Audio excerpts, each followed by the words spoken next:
Hello, hello, hello, hello, hello, hello, hello. Hello, everyone. Great to see you all again. It is Wednesday, 24th of February. It's about 5 p.m. my time.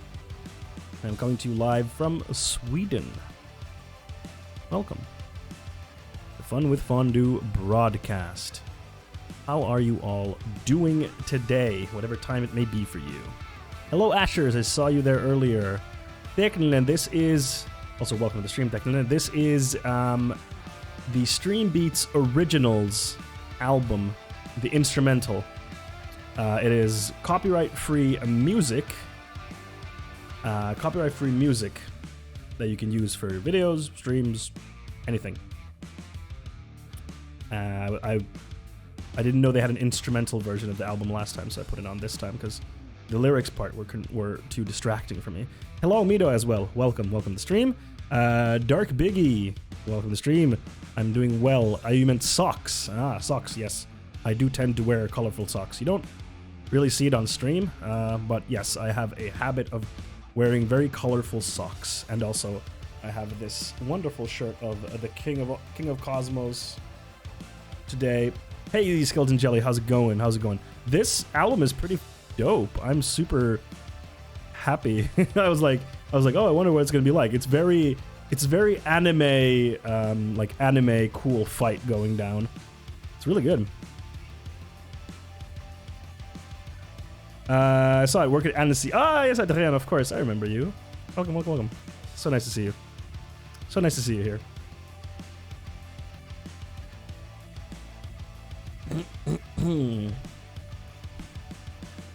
Nice to see you.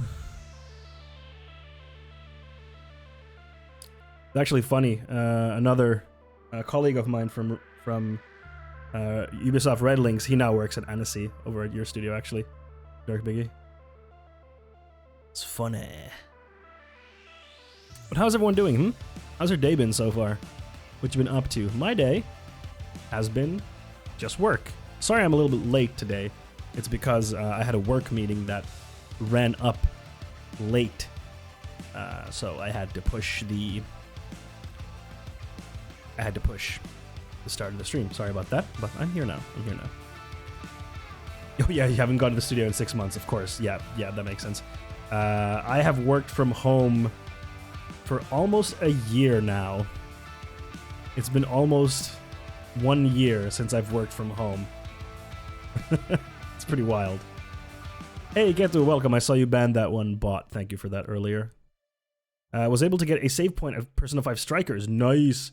Remember save points. What did I play recently that had save points? Oh, well, yeah, Demon's Souls technically has save points. Technically. They're not as explicit, of course. I'm good. Practiced a lot of Titanfall 2 last night. Is that for speedrunning, Skeleton Jelly? I have a recollection that you speedrun that game. Yes. Cool. It is a great game. I'm type of this game. Woo! But yeah, I had work today. Work is pretty hectic right now. I will explain to you later when I can. Right now, can't talk about it. The interview lasted for about an hour. That's the only thing I remember from today. Hey, well done, Mita. Well done with the interview. I hope you get the job. That would be awesome. Declan, it is work, and now I'm home to do another work. Work. Something doing? Stop. You plan to do like a combination of weird games situations you had? I just saw one on my Facebook thread and had a lot of fun. What do you mean by... Oh, you mean like the clips that I have? I could do like a compilation of clips at some point, I guess. Maybe. It's just fun to do like my goal right now. I kind of made it up like very recently. My goal right now is to like every Wednesday when I go live is to have a clip that I edit lightly, because it doesn't take too long to make those clips. 15 to 30 minutes roughly to edit those clips. So I have one of those every time I go live on Wednesdays, because they're fun. I like doing them. Skull and Jelly, I changed from spacebar jump to right mouse button jump. It's actually pretty sick. That sounds super advanced, but cool. I need to play Titanfall 2. Technically, you would, if you haven't played it, I don't know if you have at all, I mean, but you would 100% love Titanfall 2. Fantastic gameplay. Story is okay. The world, I don't like the Titanfall world that much, but it's a great game. It's a really good game. I think the Titanfall world is kind of meh. I haven't, sadly. It's usually on sale, so just like next time there's a sale, just pick it up. It's usually very cheap on sales, like 10 euros or something on PC.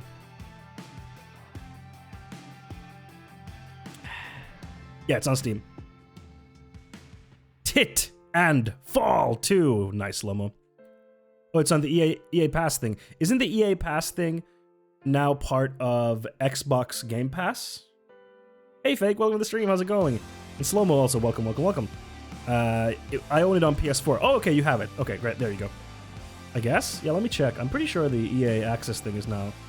EA Access Xbox Game Pass. There you are. This music is really dope. It's like very anime. I like it. It's very good. Well done, Harris Heller, and I forget what his audio technician's name is, the other guy he hired. But well done, Stream Beats, for doing this, because yes, we've missed you, Slow-Mo. It's so nice to have you here. Yeah, the EA Play... No, wait, what? God, everyone has their own thing. It's so confusing. Okay, yeah, so it is part of Xbox Game Pass. Coming 2021. Oh, sorry, it's not yet. Sorry. No, it's coming this year. EA's Access thing is going to move over to Xbox Game Pass for PC and Ultimate. Okay. So it looks like it's only on PC, not on console, I think. I don't know.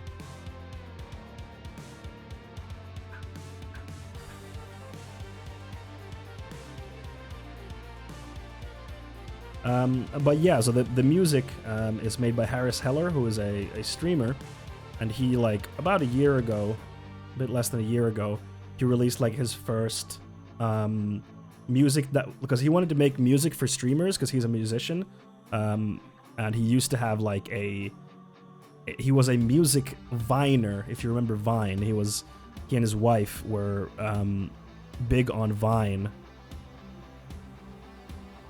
And he's a musician, so but he became a streamer then later. Anyway, he noticed that there was no like good royalty-free, copyright-free music on that for streamers to use. It's cool music to speak over. It is. So there was no like high-quality, free, copyright-free music for streamers to use.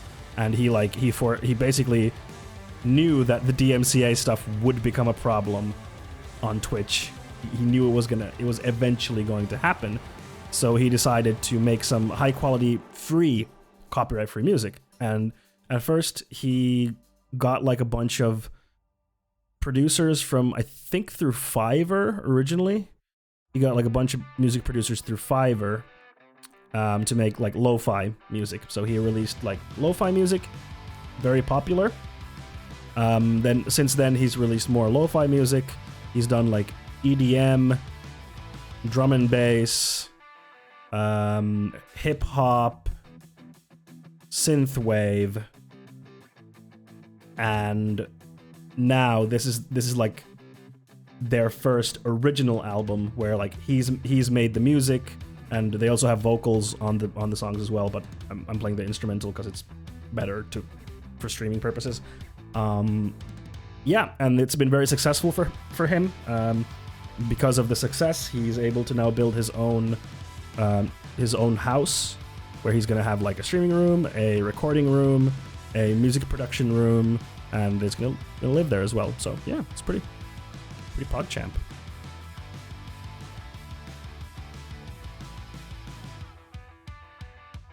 Music goes soonish, buying pants because I need to look respectable tomorrow. Hey, no worries, Slow-Mo. I'm happy that you're here. Even for the start. That is A-okay for me. But yeah, then yesterday I did the video that I released yesterday, the Capitalism video game one. That leads me to a fun by fun I mean not fun at all, discussion that I had. Oh, by the way, can you people check if the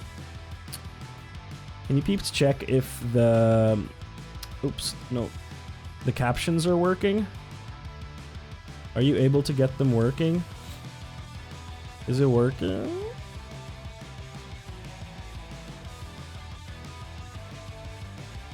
Can someone verify if it's working? Because I could like kind of get it working last time. I don't know if it's working now. It's really confusing.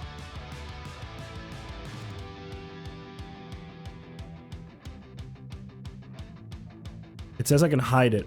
Can't see them. But can you see any text? Because I can get it working. There's like a... If you hover... Hello, new cutie. Woo! Hello, new cutie. Hello. Why does it do that twice? But Kaz Wukong, thank you for the follow and welcome to the cuties. No text. I have to go to the settings and then turn, there's like an eye there and I have to click that eye and then it appears. It's really weird. I don't know why.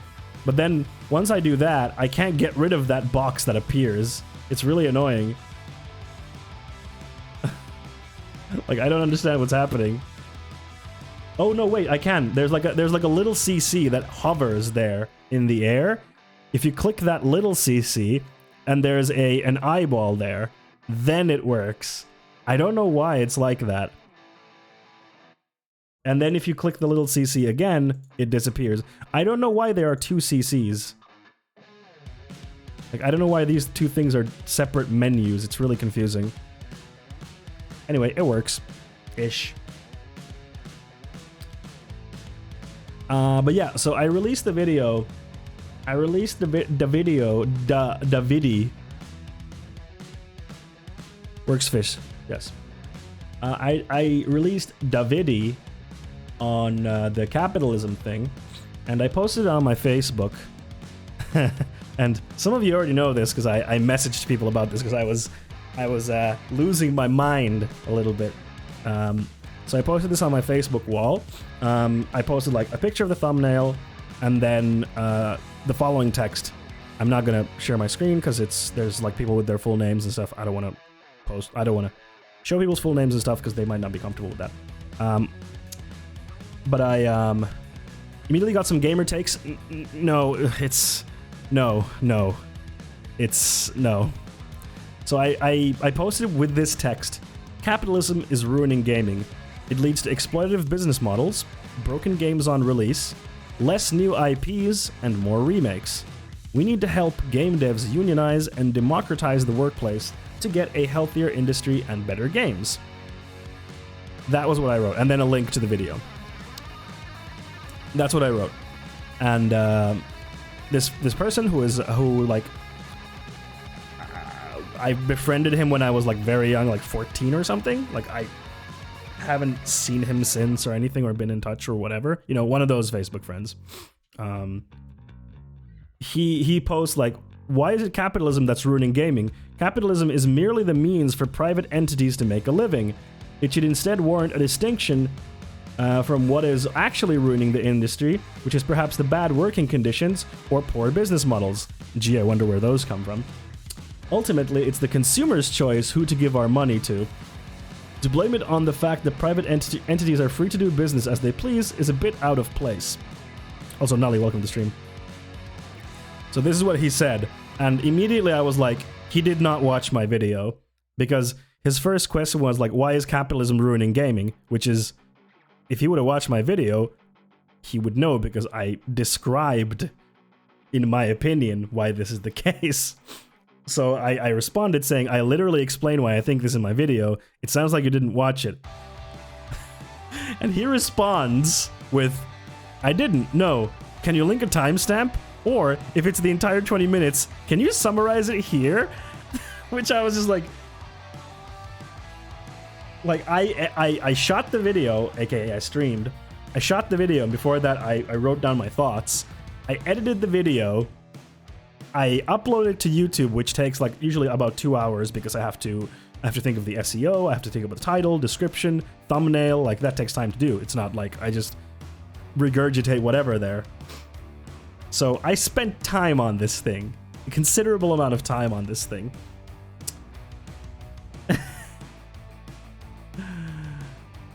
Like, I spent a considerable amount of time on this thing. So, and then I replied, no, watch the video. Because I'm like, I'm not going to start writing that shit for him here. Because if he can't be bothered to watch my 20-minute video with me explaining why I think this is the case, then he's a bad faith actor, and me writing out my arguments is pointless. Because he's not here in good faith. So why would I want to have a discussion with him? It doesn't make sense. Let me see. Hey, guys, I completely agree. Capitalism is very prominent in the video game industry and responsible for a lot of bad practices, i.e. crunch, remakes, battle passes, live service, failed promises, and multiple others. I covered this on a podcast not too long ago. Hey, cool, man. Cool, man. Yep, you're absolutely right. 100%. 100%. So, yeah, I said that. I said, no, watch the video. And he replied, I believe that someone who is actually passionate about a cause would not insist someone with an opposing view spend 20 minutes in hopes of getting an answer to their critique. Correct me if I'm wrong, but that's not exactly promoting a desirable, constructive dialogue. Furthermore, I'd like to know why you are unwilling to summarize something you believe in and are already sharing with others. It's like, why are you doubling down? Just watch the video. I literally made this video. He doesn't work in the game industry, no. No, he doesn't. At least not that I know. Not that I know. Doesn't healthy debate come from hearing both sides? Yes, Kaz Wukong. If he wants healthy debate, then he should be here in good faith, which he is not. He's not in good faith because he won't listen. He won't listen to my arguments. He's saying, like, no, give it to me in the way that I want it, and then I'll decide if it's good. Like, no, here is how I present my argument. If you don't want to engage with it, fine. But don't come to my comments saying, please write me the summary. Like, come on, dude. Like, come on, man. Such a neckbeard. It's like, it feels like a debate lord kind. No, well, no, even debate lords would, like, watch the thing. I don't know, man. Hearing and understanding both sides, that's like saying I'm right and I know I am. You can't change that. Yeah, exactly. But then someone else jumped in here saying, like, really well, saying, like, and neither is, and he says his name, and neither is it constructive to demand a separate explanation when you don't have the patience to delve into the original delineation of Julius's views. That's me. I'm Julius. Copy paste the entire video I mean, that's what we were memeing with friends of mine, like just put the captions in text to speech, you know, all kinds of fun, all kinds of funny. I was like, oh, I should just send him like the Amazon page for Das Kapital, and I'm like, here's my problems with capitalism. Read Das Kapital. It's in a format you like. Yeah, and this person continues. If he is unwilling to provide a summary, perhaps it's for a good reason. All his views are there, and if you don't have the patience for a 20-minute video, it is not for you to call him out for being unconstructive and unwilling, when it seems it is merely you who happens to be lazy. The gist here being your sense of entitlement to receive an individual reply, as opposed to actually watching the material, which seems to strike your interest. It's not like he made an abstract claim on which he needs to expound. You simply don't feel like watching the material, and the responsibility of such indolence you shift on him, which is 100% correct. He's 100% correct here. Like, he's 100% correct. Like, it's not like I just said that and had no context. That would have been different. If I would have said that with no context, sure, then it's fair to ask me, like, what do you mean? Why do you think that? Hey, thank Anusha. I'm going to lurk as I work. Thank you for the lurk. Have an amazing stream. Thank you, Anusha. Anusha is part of the Suit Sprites stream team that I am on. Welcome, Anusha. But in all seriousness, I'd pay for tier 69 Patreon for video essay transcripts. Yeah, but the problem is I don't do video essays per se. My videos that I do are from the streams, and I don't script them. I usually jot down points that I want to talk about, and then I just let it free flow, because I don't really have the energy and time to do video essays, because I would have to do them outside the stream, and that's a lot of work. Hey, Theode, welcome. Hey, give me a personal essay and donate me your time and effort, or I won't care about your opinions. I'm really here to listen. Theode! But yeah, that's what he said, and then, or the person who was defending me said, and then this person said, maybe I am lazy. Maybe I am lazy. Maybe I genuinely believe the answer to my question won't be found in the clip. Is that a reason not to summarize something? You haven't seen the clip. You haven't watched my 20-minute video. How can you believe that you won't find the answer to something you haven't watched? It's like seeing the cover of a book saying, oh, that book sucks. and then like sending an email to the author like, hey, can you summarize your book? I think it's shit, but I don't want to read it. And then he continues, let's not get carried away here. I asked a rather simple question, and all I'm getting back is a surmise that I'm lazy. What gives? If anything, this is only making me less inclined to watch the clip, as I have less faith in finding my answers there. What if I'm the type to learn more/better from discussion instead of watching videos? Why is it so hard to summarize your beliefs? And my friend, or friend of the stream here, Gucci Mono, pointed this out very, very well.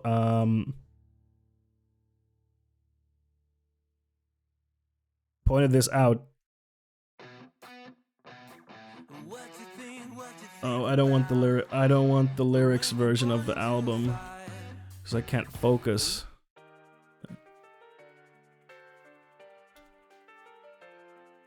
Funny thing, I didn't watch your video yet, but I'm pretty sure I'll agree with it from all the things you know that I know. I'm fairly certain that you will. Dark Biggie. Wukong, let's say for argument's sake he watched the video and he said I could find an answer, oh yeah, if he would watch my video and he was like, I didn't understand your points, that would be completely different. Then I would be like, okay, let me try to like, I failed clearly. If like he watched my video and he didn't understand my points, then I'd be like, oh, okay, I'll try to explain them better. Apparently I didn't do a clear enough job in my video. Or I would probably ask like further questions asking like, so what didn't you understand? What was unclear? What can I explain to you? Because then he would be there in good faith because he would want to understand. But right now he's not here in good faith. He's like, well, I didn't watch it, and I don't think I'm gonna find the answers that I'm looking for there. And since you're calling me lazy, actually I don't want to watch it. Now I want to watch it even less. Doritos chip. Hey, thank you for the Doritos chip. No, come to me.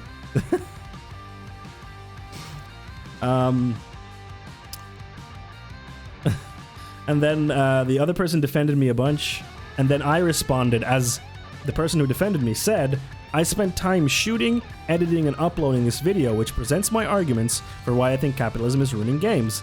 This is a 20-minute video and not a 2-hour lecture. Your unwillingness to watch said video, come here to argue without listening to my arguments, and persisting with getting everything written for you shows a big bad faith attitude on your part. This is why I don't want to write it here for you. You have already shown bad faith, which with little interest to learn, so I fail to see what use writing you my arguments, which I already presented in the video and put effort into, here would bring. So I'm basically saying like, no, you're bad faith. I don't see a point in writing this for you, because there's no point. And he responded, so if I watch the video, can we discuss the matter?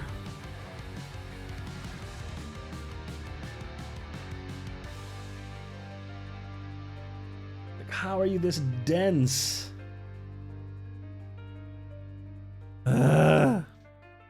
No, we're not going to discuss the matter. We are definitely not going to discuss the matter with him. Like, no. If I just watch the video, can we then talk? It's like, come on, dude. Come the fuck on. Like, read the room. No, we're not going to discuss it anymore. I have no desire to discuss it with you anymore. Like, none. None. Like, not being like, oh, sorry, you're right. I should have had the patience. Like, have some humility. Say, sorry, I should have done it.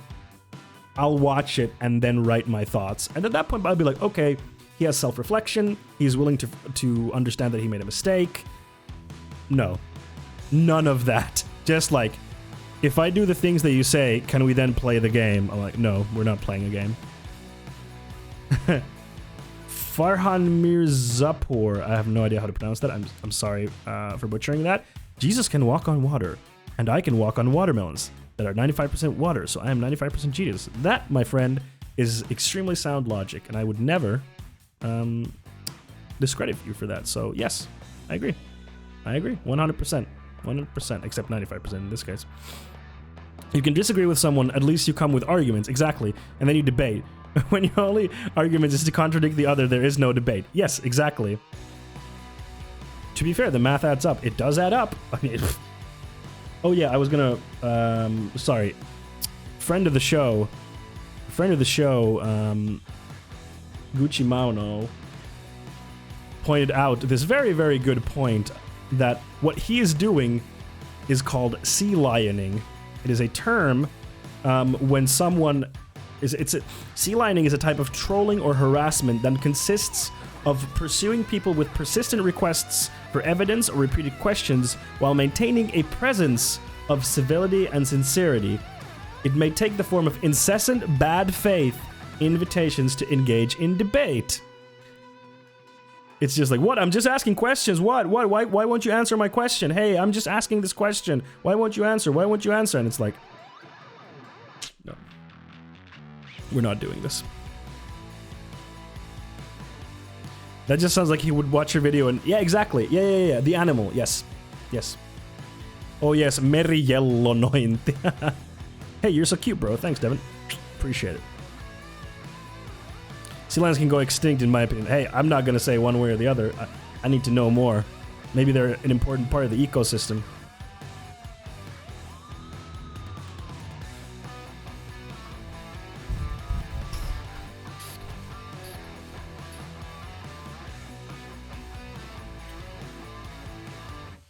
But yeah, like you were saying, like it definitely feels like he's kind of looking for the criteria for him to be able to expunge his opinions to me, rather than listening to my arguments and then coming with counters to my arguments.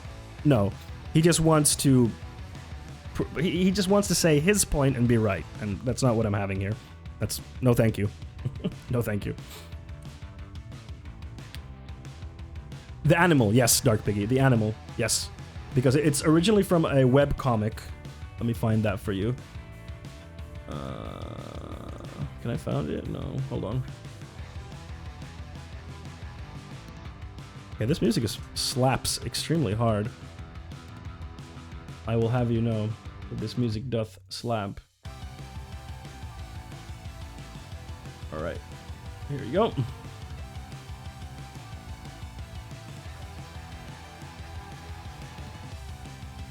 Yeah, debate is healthy. As a punk who is extremely on the left, I love healthy debate, but the moment someone refuses to listen, I shut off and walk away because it's clear people ain't willing to take it seriously. Yeah, absolutely. Like, if someone just comes into there like, this is my opinion, I'm like, did you watch my thing? Like, you clearly haven't watched my thing. No, I don't care.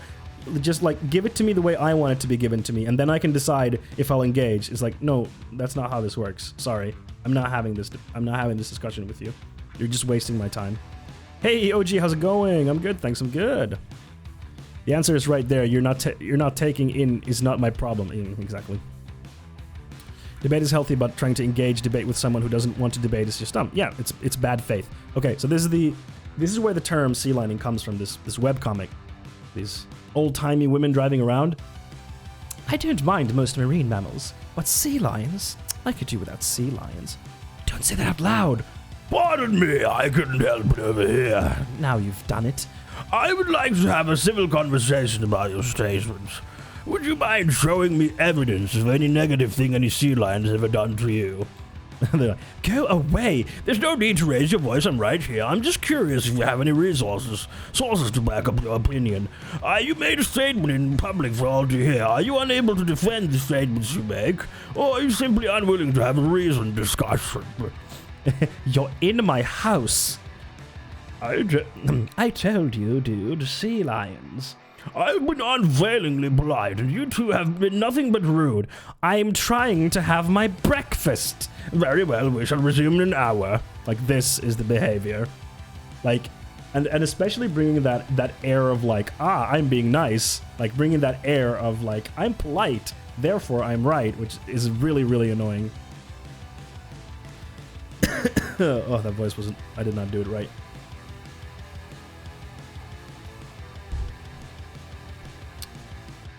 I've had multiple experiences like this, that in leftist political streams here on Twitch. Like when talking about communism, they just want to argue but start using the streamer as Google. Yeah. Yes. A lot of the time also just like, is it not how political debates work? Unfortunately, it is. It shouldn't be, but it is. I've had like conversations with right and left wingers that just tried to prove everything I believe wrong. That type of person is just not worth having a day with. Yeah, exactly. Like, it's not conducive. It's not conducive. You have to listen to what the other person is putting and then work with that. As a pinniped? What's pinniped? Researcher, I can confirm they are dicks. Sea lions. Oh, yeah. What's pinniped? Pinniped? Pinniped? Pinniped? Pinniped? Pinniped? Pinniped?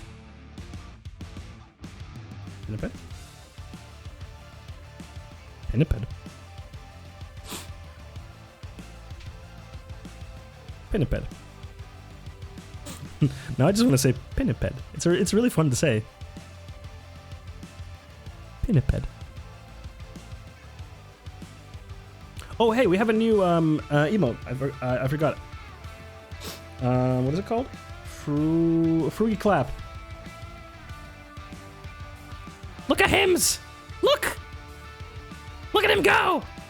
Look at him go! By the way, if you can see him here, or them, I guess, them here, but you can't see it in your chat, you have to download, or you have to install a web browser called, not web browser, sorry, web browser plugin called BTTV, which gives you access to these emotes for free. It doesn't cost you anything. But look at him. Midomon especially will love this one. I know, Mido, you're lurking, but I hope you see the Frugi. The Frugi go, yeah! It's a Franf. Also, Nolly would love, because I think, Nolly, you like frogs. If I'm not mistaken. And they don't even ask good questions. They always ask super stupid and simple ones that have been answered a million times. Yeah, exactly. They ask really pointless questions, or then they keep asking the same question over and over again to waste your time. They're wasting your time, and you can just say, please leave. I'm not having this discussion with you. Minion times, no. Minions are banned in this chat. Minions are banned here. I will have no minions.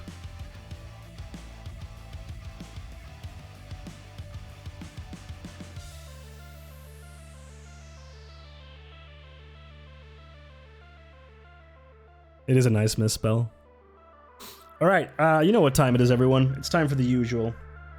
We do it at the start of every stream. Well, actually quite late. Oh, damn. That discussion went on longer than I expected. But it was a good discussion, though.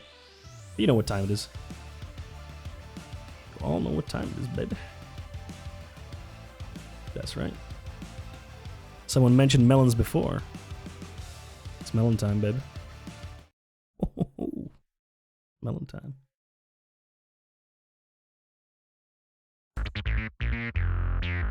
Everybody! Today, we're gonna be watching a video on Islamophobia in the US of A, baby! Thank you, Dark Biggie, for dropping by. It was nice seeing you here. Nice seeing you here. And then, we're gonna be watching a new video on some American officials that want to ban the GTA because video game's bad. And then we're gonna get into the Texas snow conspiracy. Oh boy, it's gonna be a good one. Lastly, we're gonna be playing some Foregone today, which I was graciously given a Steam key for. And that's what's up today, folks.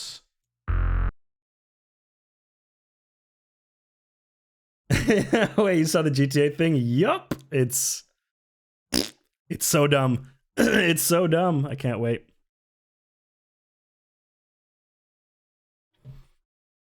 There we go. What should we start with? Let's start with the snow conspiracy because it's so silly. Oh, I think no, it's fine. Okay. Hold on. Let me change the stream title. What are we gonna call it? Texas snow conspiracy.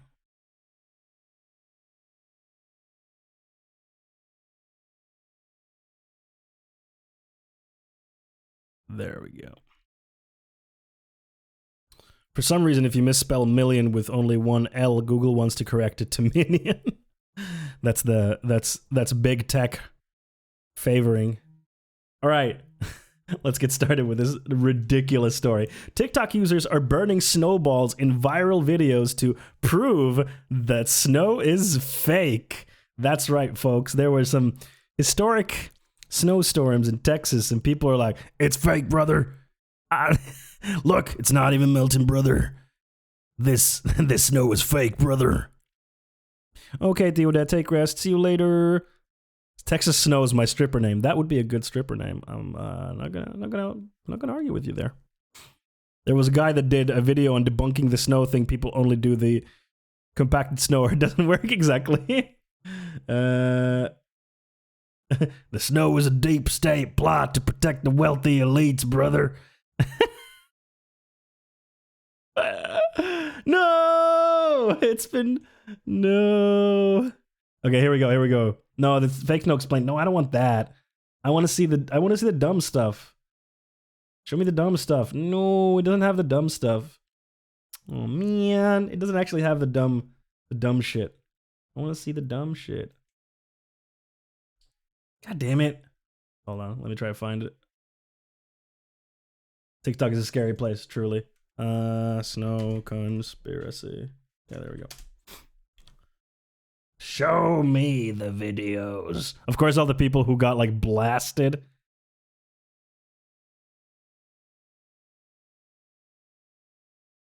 Here we go. Yeah. Okay. Trick us that this is real snow. Thank you, Bill Gates, for trying to. Bill Gates! It's Bill Gates. It's Bill Gates, brother. I know he's dropping snow on Texas so he can drop more COVID on us. Little do you know, the snow has COVID inside it. That's right. Bill Gates is dropping snow to drop COVID on top of us. That's right, brother. I've seen it with my own eyes, brother. I think TikTok is killing our brain cells. I mean, TikTok is just exposing the stupidity out there. And also the most sexist and homophobic social media I have seen. It's true. Thanks, Bill, for the snow. Sniff Bask, welcome. Although I'm already in on it since we have some funding from the Bill and Melinda Gates Foundation. Yeah, you're compromised. I'm sorry, you're compromised. Okay. Fucking trick us that this is real snow. It's not melting. What the hell? And it's going to burn. Snow don't burn. Look at that, folks. Look at that. Also, small side note. It's melting on his hand. It's melting on his hand. Just a little side note. Look at that. Little side note there. Just look at that. The fuck is this, Yukimbo? This is the Texas snow conspiracy. The recovery process is underway. No, I don't want someone's. I want the good shit. No, I don't want you explaining it. No. Yes. Show me the good shit. Did it break? Oh, fuck. Twitter video sucks, man. It just breaks. It just breaks, dude. Like, now it just broke. Okay, here we go. This is the OG. To fucking trick us that this is real snow. You'll see. It's not melting. What the fuck? And it's going to burn. Snow don't burn. Snow fucking melts. No water, no dripping, no nothing. So what's happening to the snow is that when it melts, like on the surface, it sucks up the water because there's not that much water. So the snow just sucks it up. That's why there's no water dropping. Snow don't burn, brother. Snow don't burn, brother. I seen it. I know, brother. I read the Bible. They say snow don't burn in the Bible. If I put this shit in the microwave, it's going to start sparking because there's metal mixed in it. So you see that? What? There's metal mixed in it? No way. No melting. Yeah, okay. What if you leave the snowball there for like an hour and then you come back? What's gonna happen? What's gonna happen? Oh, they might not have heating in the house, so it might be cold. It's harder. Try it again. My God, brother. My melted. God. It's just burnt. What the hell kind of sick shit is this, brother? God damn. If she puts it in the microwave, her microwave's gonna fucking break. That means there's metal in it, brother. Why would they be putting metal in snow, hmm? Thank you, Bill Gates. Also, the black spots are from the lighter fluid. No, it's not, brother. What are you talking about? That's not how it works. I don't think you listen in science class. Funnily enough, this person has a video where they eventually put it in the microwave and it melts with no problem. But I'm sure they came up with some reason. Put it closer. My God. See? Wait, wasn't it melting there? Like at the very end? Maybe it wasn't. Thank you, Bill Gates. Thank you, Bill Gates. Damn you, Bill Gates. God damn you, Bill Gates. No, give me the thing. Give me the good shit. Here we go. Ice burning.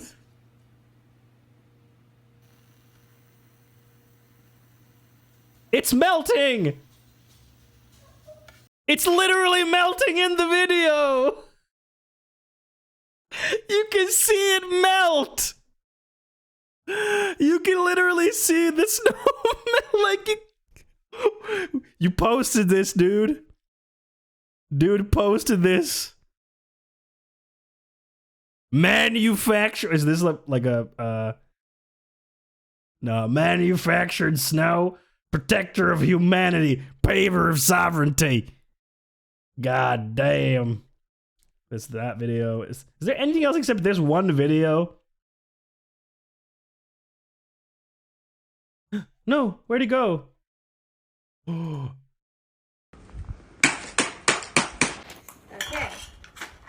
And another one. Must be sorcery, brother. Must be some kind of witch tricks. Literally, we've gone back like 1,000 years, and everyone's like, White thing come from sky. White thing bad. White thing white thing cold. No like white thing. Need big orb from sky. Warm. Yes, warm good. Warm good. what is happening? What is happening? Why are we cavemen all of a sudden again? White thing no melt. Must be trick of sky god. People be like, I want to go back to Monkey. Yeah, maybe we shouldn't go back to Monkey. If people really need a good hobby like knitting or something. Well, I mean, you do have to take into consideration, Yukimbo, that these people were out, like, electricity was cut off, water was cut off. Hey, Sebs! Thank you so much for the tier 1 sub, and welcome to being an empathy wizard. Thank you! Thank you so much, Sebs. How's it going? Everyone, go follow Sebs. Shout out. How do I write it? Sebs Dev. No, yes, I wrote it correct. Yes, go give Sebs a follow. They're a wonderful leftist streamer here as well, and they hang out in a lot of the cool leftist circles here on Twitch. Thank you so much, Sebs. Ban the witch. Yeah, Witch Hunt 2021. Pog! Oh, soy! Witch hunts! Bring back the witch hunts, baby. I'm ready. I'm ready to bring back the witch hunts. Let's see. But yeah, you have to take into consideration that people didn't have electricity, they didn't have heating, they didn't have running water. Some people still don't have running water properly, so, you know, people were kind of bored.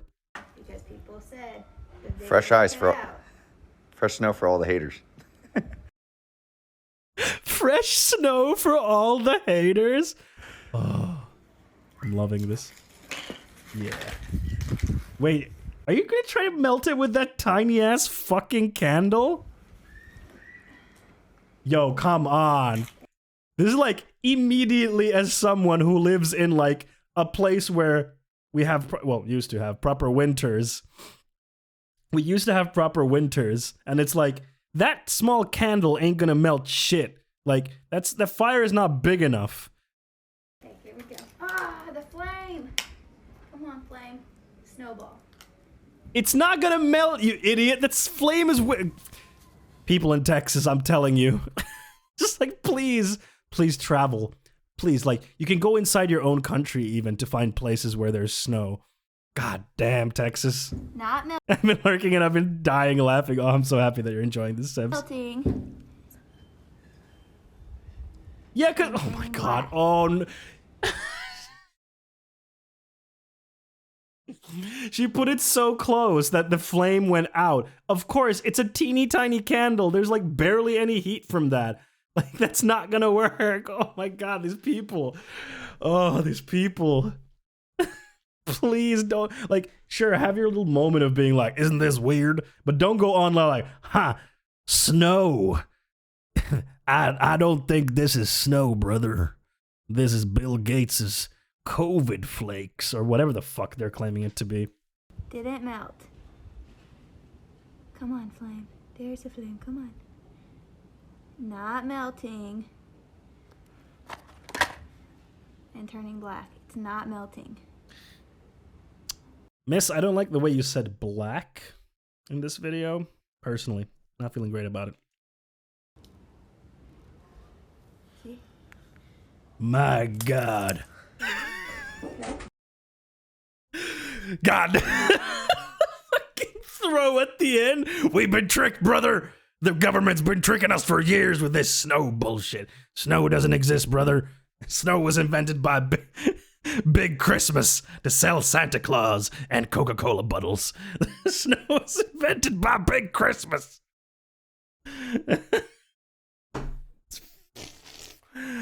I'm losing it. I'm fucking losing it. How are people like this? Keeping a snowball 10 times bigger than the flame over a few seconds and it didn't melt. Yeah, must be fake. Must be fake, brother. I'm pretty sure this is how snow works. Pretty sure I'm an expert on hydrothermatics. I learned that in school. It's a big boy word. Oh, people are truly special. People be wild. Be wildin'. Imagine the fucking headline writer is like, the story is what? People on TikTok are spreading a conspiracy that the snow is what? What? Like, yeah, I know, just write the headline. Snow was manufactured by the government.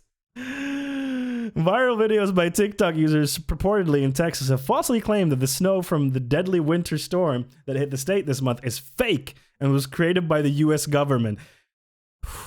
It's the classic the government controls the weather conspiracy, which is like, bro, ain't happening. Goddamn snow experts, exactly. The clips on the popular video platform show users holding up a lighter match or hairdryer to snow, which is in some videos appears to burn or get smaller without dripping any water.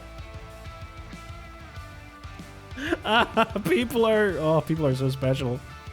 The reason we don't have enough COVID vaccines is that they're manufacturing fake snow instead. True! Nolly, true. 100% true. You absolutely nailed it. That's the reason why we still have this goddamn pandemic going on, because they're too busy manufacturing fake snow in China. Beijing Biden brought the snow together with Bill Gates. Some TikTok users have used the phrase government snow to describe the phenomenon. The hashtag government snow had more than 1 million views on TikTok as of Monday. Oh no.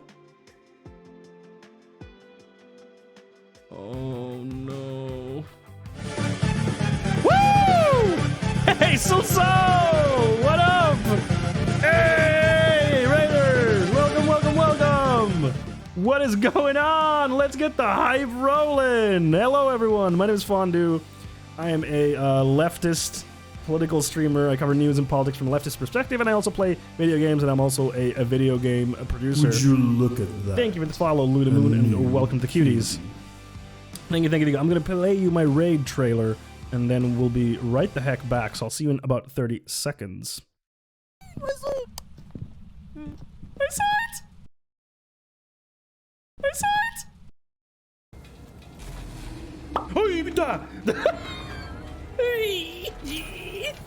Did you know? 5G.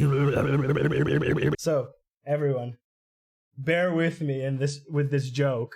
It's gonna go places, I promise you. So, if you're being brutalized, if your minority is being brutalized by the police in Japan, and then a professional Japanese football player takes a stance during the national anthem, it's called taking a Japanese. The wheels on the car are made of pizza. Ah! Wait, why am I looking over there? I should be looking here. Hold on. Uh-oh. Run. What? What just happened? You see that? Ding?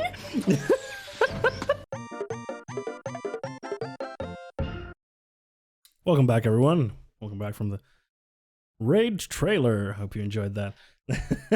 Thank you so much, Silsol, for the raid. Let's get you a shout out, shall we? I believe Silsol is from the Soot Sprites. God, my brain. Sorry, the Soot Sprites. Thank you so much for the raid. I really appreciate it. And hey, Would you look at that? A new cutie. Hey, the Jimberg, thank you for the follow, and welcome to the Cuties. Everyone go give Silsol a follow. Thank you so much. That was amazing. Thank you. What a nice nickname. Thank you, new Dindin X. Nice trailer. It was fun. Thank you, Luna Moon. And for everyone who wants to still stay here after the raid, I would kindly ask you to click on that link to come back to the stream, because then your views will count towards my view count thingamajig. Final Blow Joe, thank you for coming. Emmy in Space, thank you. Fundulart is very pog, thank you. Chen Zakaim, hello, welcome. And did I miss anyone? The Jemberg, yes, thank you for your hype. Thank you, everyone. Awesome. Leftist comment resonated. I was at law uni for 1 year in 2018, and I was the dirty lefty over this. They're surrounded by Republican conservatives. It was wild. Oof. Can I just call you Emmy, or is that fine? Tell me if it's not and what to call you. That's Emmy's perfect. Okay, yeah, I can imagine, because like that is definitely an industry which is not very left leaning, shall we say? Like already because you have to have money to get into education. I assume you're in the U.S. It was in France. Oh, okay. Well, yikes still. Putain. I used to live in France for 1 year, actually. Emmy, fun fact. I live in a place called Annecy. Nice French. Merci. We'll turn back the music. Yeah, Annecy is it's a nice place in summer. Kind of boring otherwise. Good dairy products. You've got Putain, you've got the whole French language, basically. So for those of you who came, we are talking about the Texas snow conspiracy. Annecy nuts! Okay, that's a good one. That's a good one, Sniff. That's a good one. Annecy, pretty close to where I live. Oh, nice. Annecy nuts. Okay, that's a good one. Yeah, that's a good one. That's a good one. Annecy mentioned. Hey, Turpini, welcome to the stream. Turpini visited me when I lived there. But yeah, we're talking about Turpini. I don't know if you're here earlier, but we're talking about the Texas snow conspiracy because, as some of you might have heard, there was a historic snowstorm in Texas, which cut the power from millions of people and water also from like over 4 million people. And now some people have been trying to burn the snow with like lighters and shit, and it's not melting. So they're like, this is a conspiracy by the government, brother. The government has, and Bill Gates apparently is somehow involved. Yeah, it's. You can't make this shit. Like we went back. Like we've advanced so far that now we're looping back to caveman being like, ooh, White thing from sky, no melt. Must be big man who make snow. No like snow. Snow bad. Where is warm orb? Warm orb, bring light, bring warm. The same shit was circulating in 2016 with Boston, but Boston gets snow like fairly regularly. That's inexcusable. Texas I can kind of understand because Texas doesn't get snow. Like it's like this is unprecedented. So like they don't like if you've lived in Texas your whole life you've never seen snow. All right, whatever. Boston, like come on, Boston gets snow. Obviously it was Bill Gates. Something goes wrong, it's always Bill Gates. It's Bill Gates, or if you're a leftist, it's George Soros. Because apparently now. There's like a leftist movement in India, and now the right wing there are saying that George Soros is funding the leftists in India. I'm not 100% sure about the place. No, Boston gets snow, and it does get snowstorms. It is north enough. This was chemtrail snow with 5G chips in it, brother. I know it. Why do you think they dropped on Texas, the freest place in the world, brother? Are you from the US then? I am not from the US, no. I am from Finland, and I currently live in Sweden. So I have seen snow a lot in my life. Let's see some choice TikToks. I can't... That's the problem. TikTok has DMC... Look. Fake snow, yo, I think... It's literally melting. It's literally melting. We can see it melt. That thing there that's from the fire. Look, it's literally melting in the video. But there's no water, brother. Where'd the water go then, It was Atlanta. Ah, okay. I'm not sure if Atlanta gets snow. It's fake, brother. You can't fool me. Let's see. Do you have music? It doesn't melt. What? Serious. Wind and sun will melt it. What is he saying? It's not the snow melting. Is he taking... What? My house is just sweating. It's pretty fucking hot out. I think he's just memeing. That sign is like snow packed like this can't melt into a puddle after 10 seconds. Some might think this. Some might. Those people. Wait, what? Is the government fake snow theory true? It's salt. Nope. Everyone is using instant snow in their videos. Okay. It was just... Okay. Government snow. Hell yeah, brother. Snow. Oh, no, I'm gonna DMCA'd. God damn it, Twitch. Could you... Why do you put fake snow? It's just you walking your dog. Admittedly, a cute dog. Oh, well. Anything worth watching here? Is he gonna do it? Government snow, if it was Trump in office, it would be... What? If your hand don't even make it wet. Cause there's government snow right here. Just falls off your hand, don't even make it wet.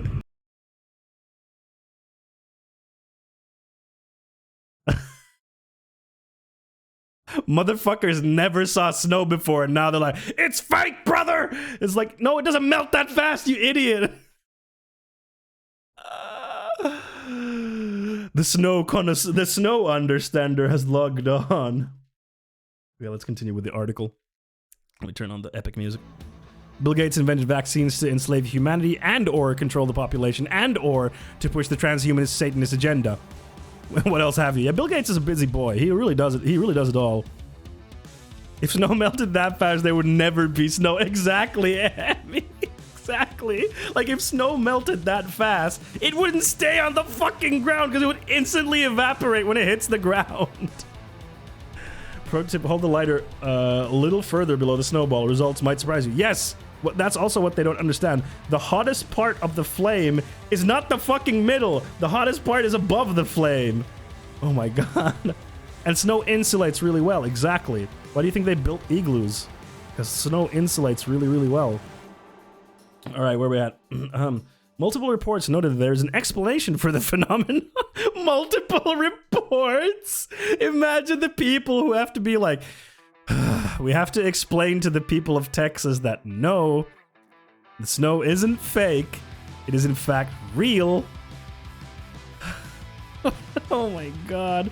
Through a process known as sublimation, the solid snow turns directly into a gas from the heat instead of a liquid dripping off the snowball.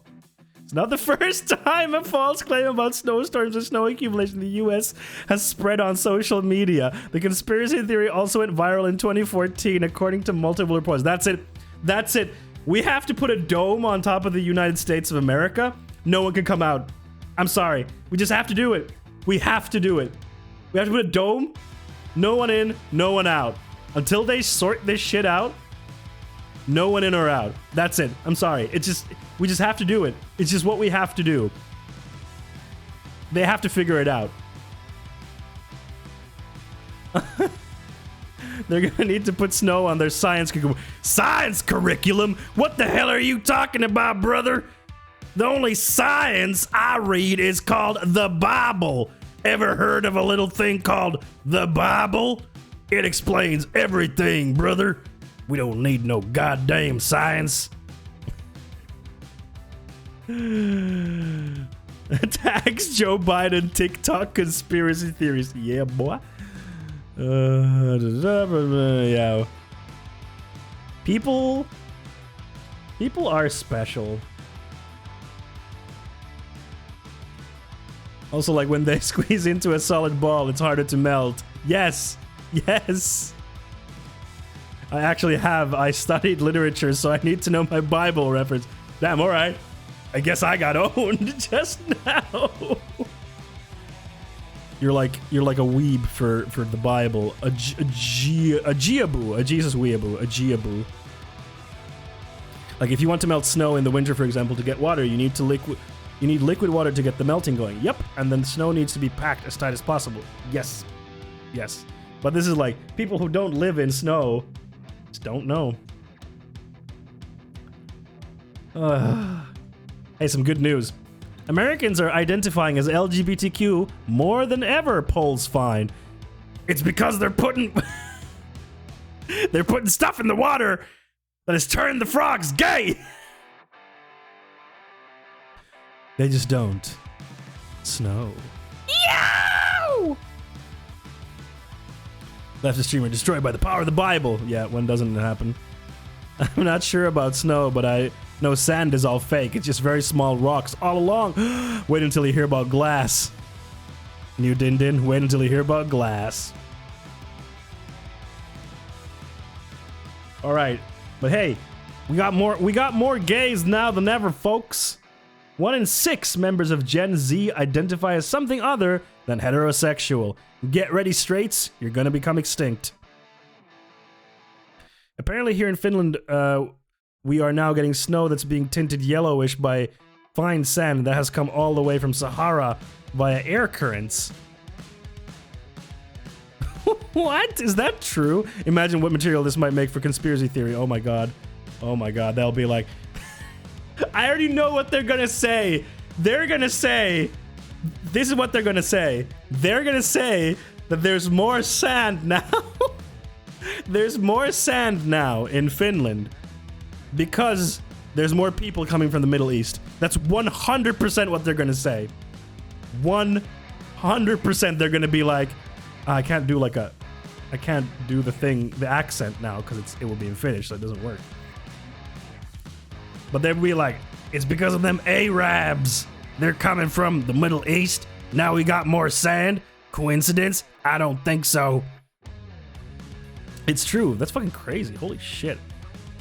They definitely would say something like that. Yes, because conspiracy theory and racism aren't so much two circles that overlap, more as they are the same circle.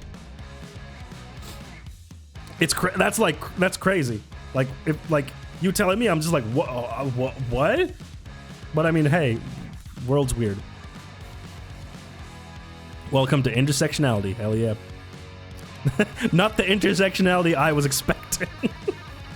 Is this what the book is about?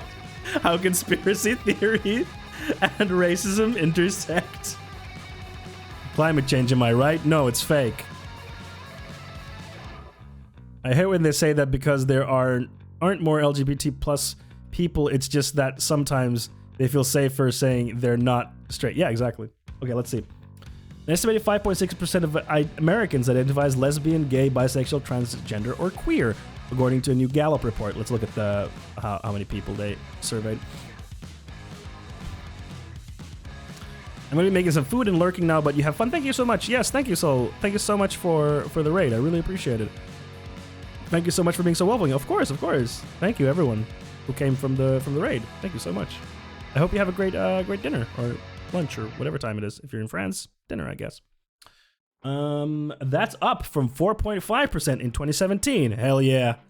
The last year polling on the issue was conducted by the organization. Of those surveyed who identified as LGBTQ+, 54.6% identified as bisexual, 24.5% as gay, 11.7% as lesbian, 11.3% as transgender, and 3.3% said they used another term to describe their identity, i.e. queer or same-gender loving. The total exceeds 100% because respondents were able to choose more than one category. Makes sense. The results were based on more than 15,000 interviews conducted with adults 18 and older throughout 2020. Oh, that's a pretty good sample size. Look at how gay the world is getting, or the US in this case. Hell yeah!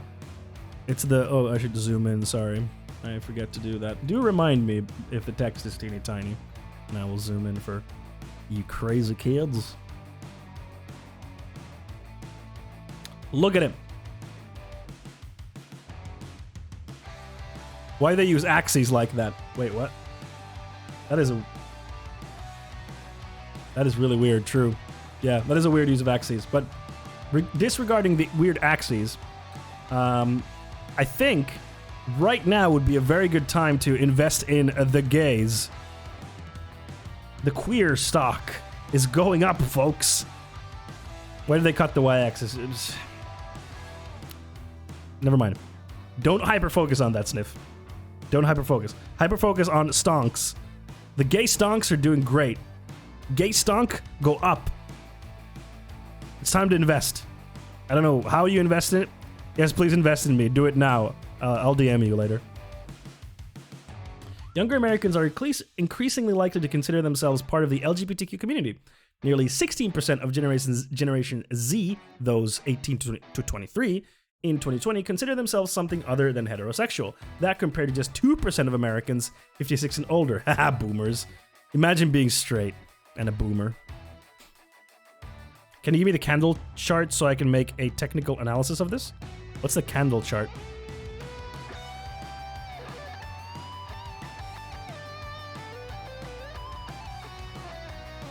Soundtrack do be slapping extremely hard. I mean, music, it's not a soundtrack. But it sounds like a soundtrack. Like a sick anime.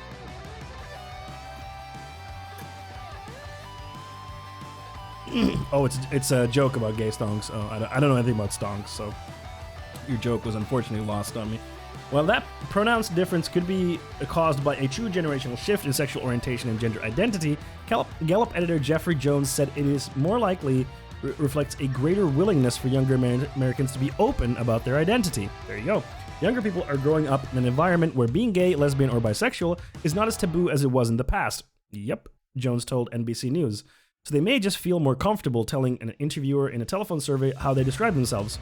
In the past, people would maybe be more reluctant. This is 100% true. Like, so true.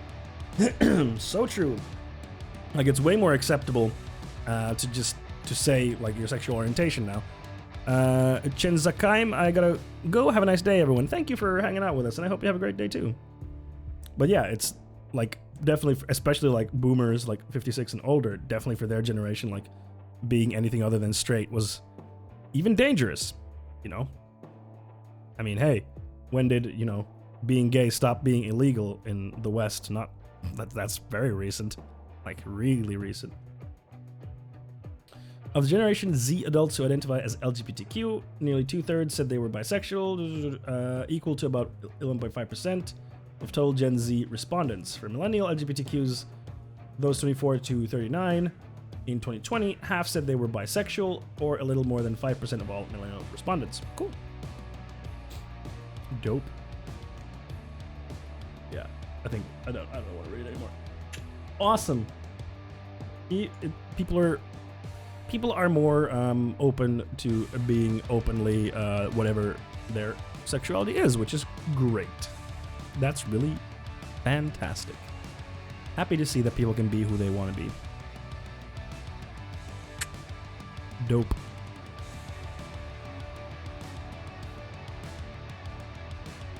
Oh yeah, this was a video. I was like, oh, this looks like a funny video.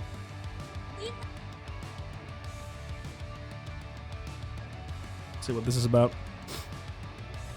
Leave me alone. Why do you keep following me? It's honestly so creepy, and I'm gonna call the cops. Okay? Man, no. Because you guys aren't leaving me alone, and that's why women can't go out in the world by themselves. Because of guys like you. What? Okay, so stop following me. You have, I don't know if you have like a gas. You have a thing hanging out of your car. What are you talking about? There's literally a gas hose hanging out of your car. No one's being creeped. Oh, no, thank you. I guess. There's that. Oh, she's what? Taking it with her? She doesn't have. Make sure to get all of it. Oh, dude. You didn't even close the gas can. Oh no! I mean, it has a bit of the boomer tinge to it, but it is a pretty good twist. It's probably not real because it does seem a little too staged. Still funny though.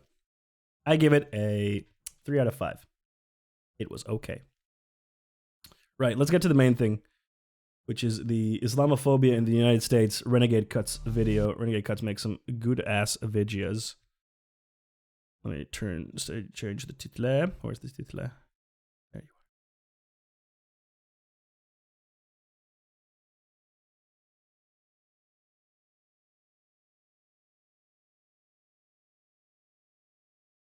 are. Hell yeah, brother.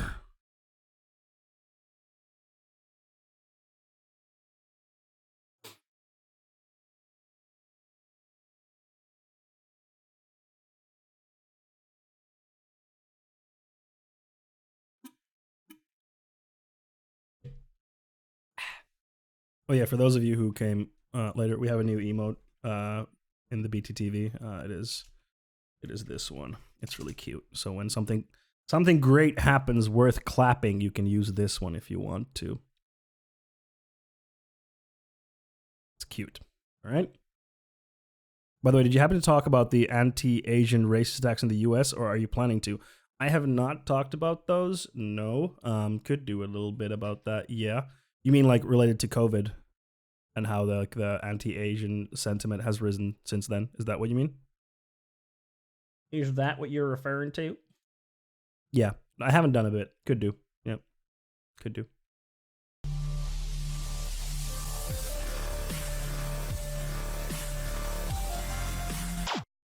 Muslim Americans are our neighbors. If nothing else, that is what I wish to impress upon people today. They run our small businesses and sometimes big businesses. They pay taxes and worry about making rent. They go to school and pray and ask about our days.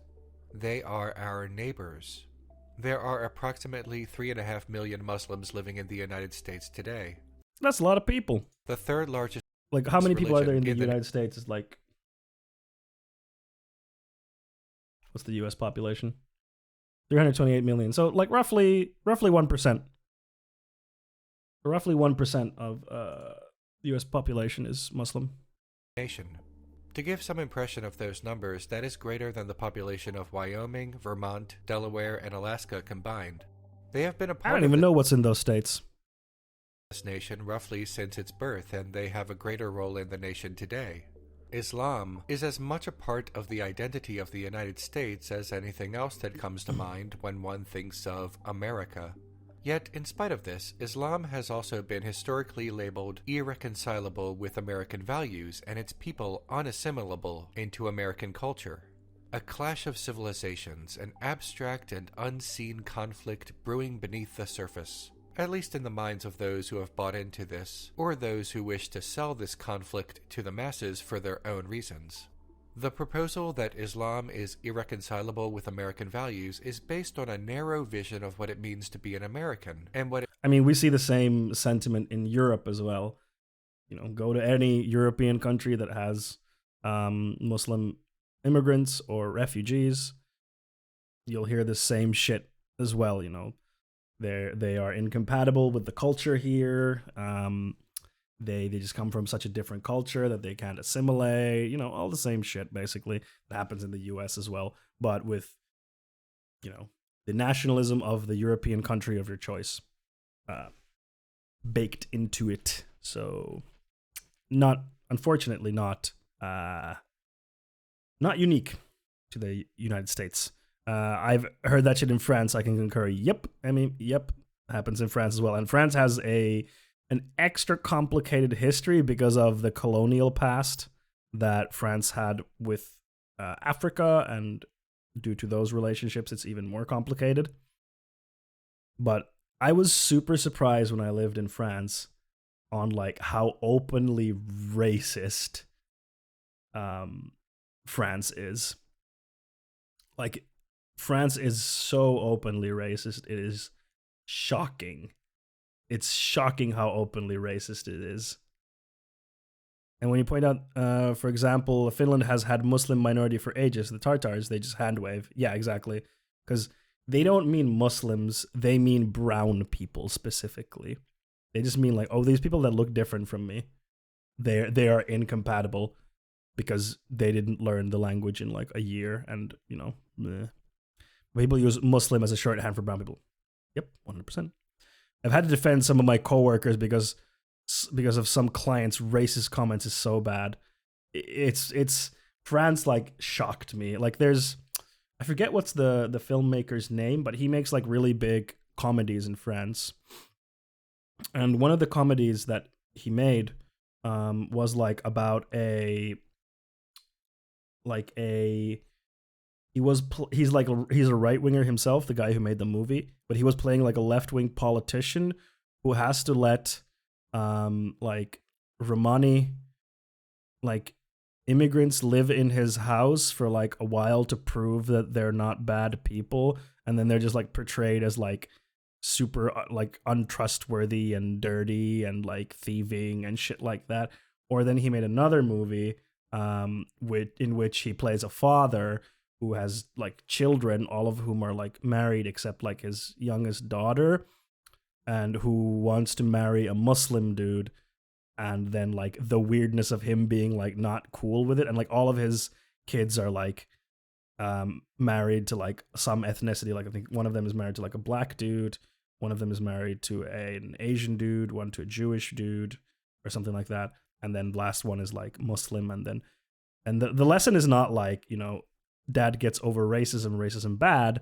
The ending is kind of like, oh well, he learned to tolerate things, and, you know, and like he has like some of the biggest comedies in France, like box office wise, some of the biggest ones.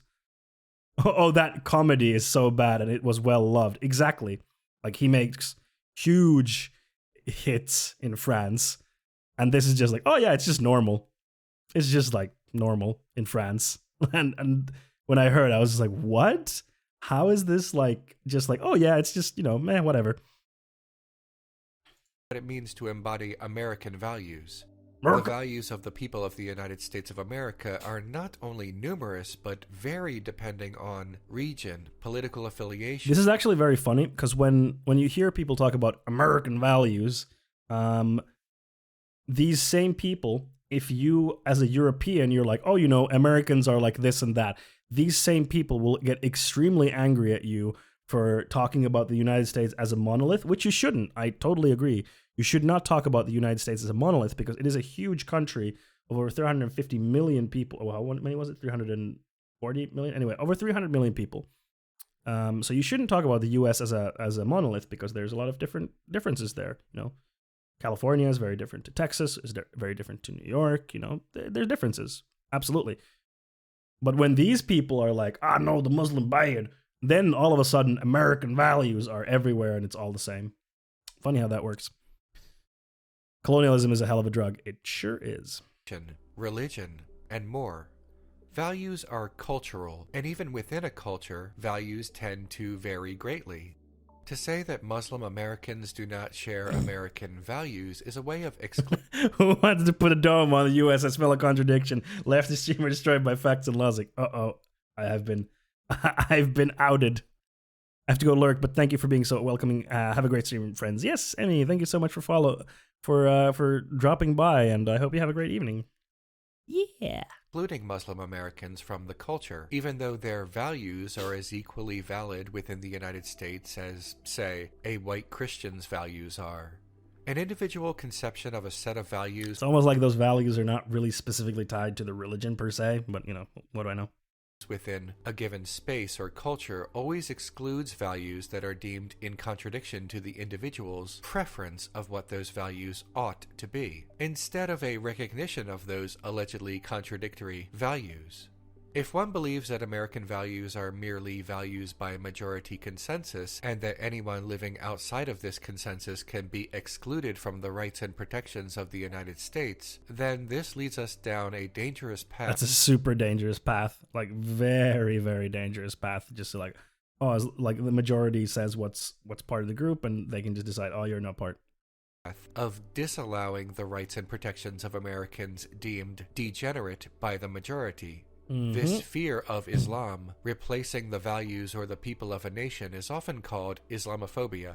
Much like any form of bigotry, Islamophobia is conducted, arguably, in two ways: individual Islamophobia and systemic Islamophobia. I think this is also like the same for racism. Like, there's individual acts of racism on an individual level, but there is also systemic racism.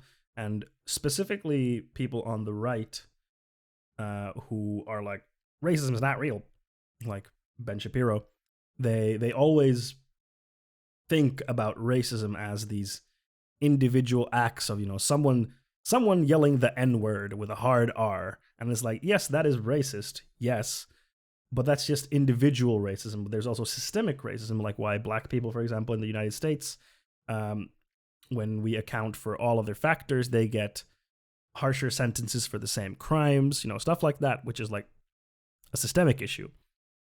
Telling people to not say the N-word is not going to fix that, And people who cry about racism against white people, yes, exactly.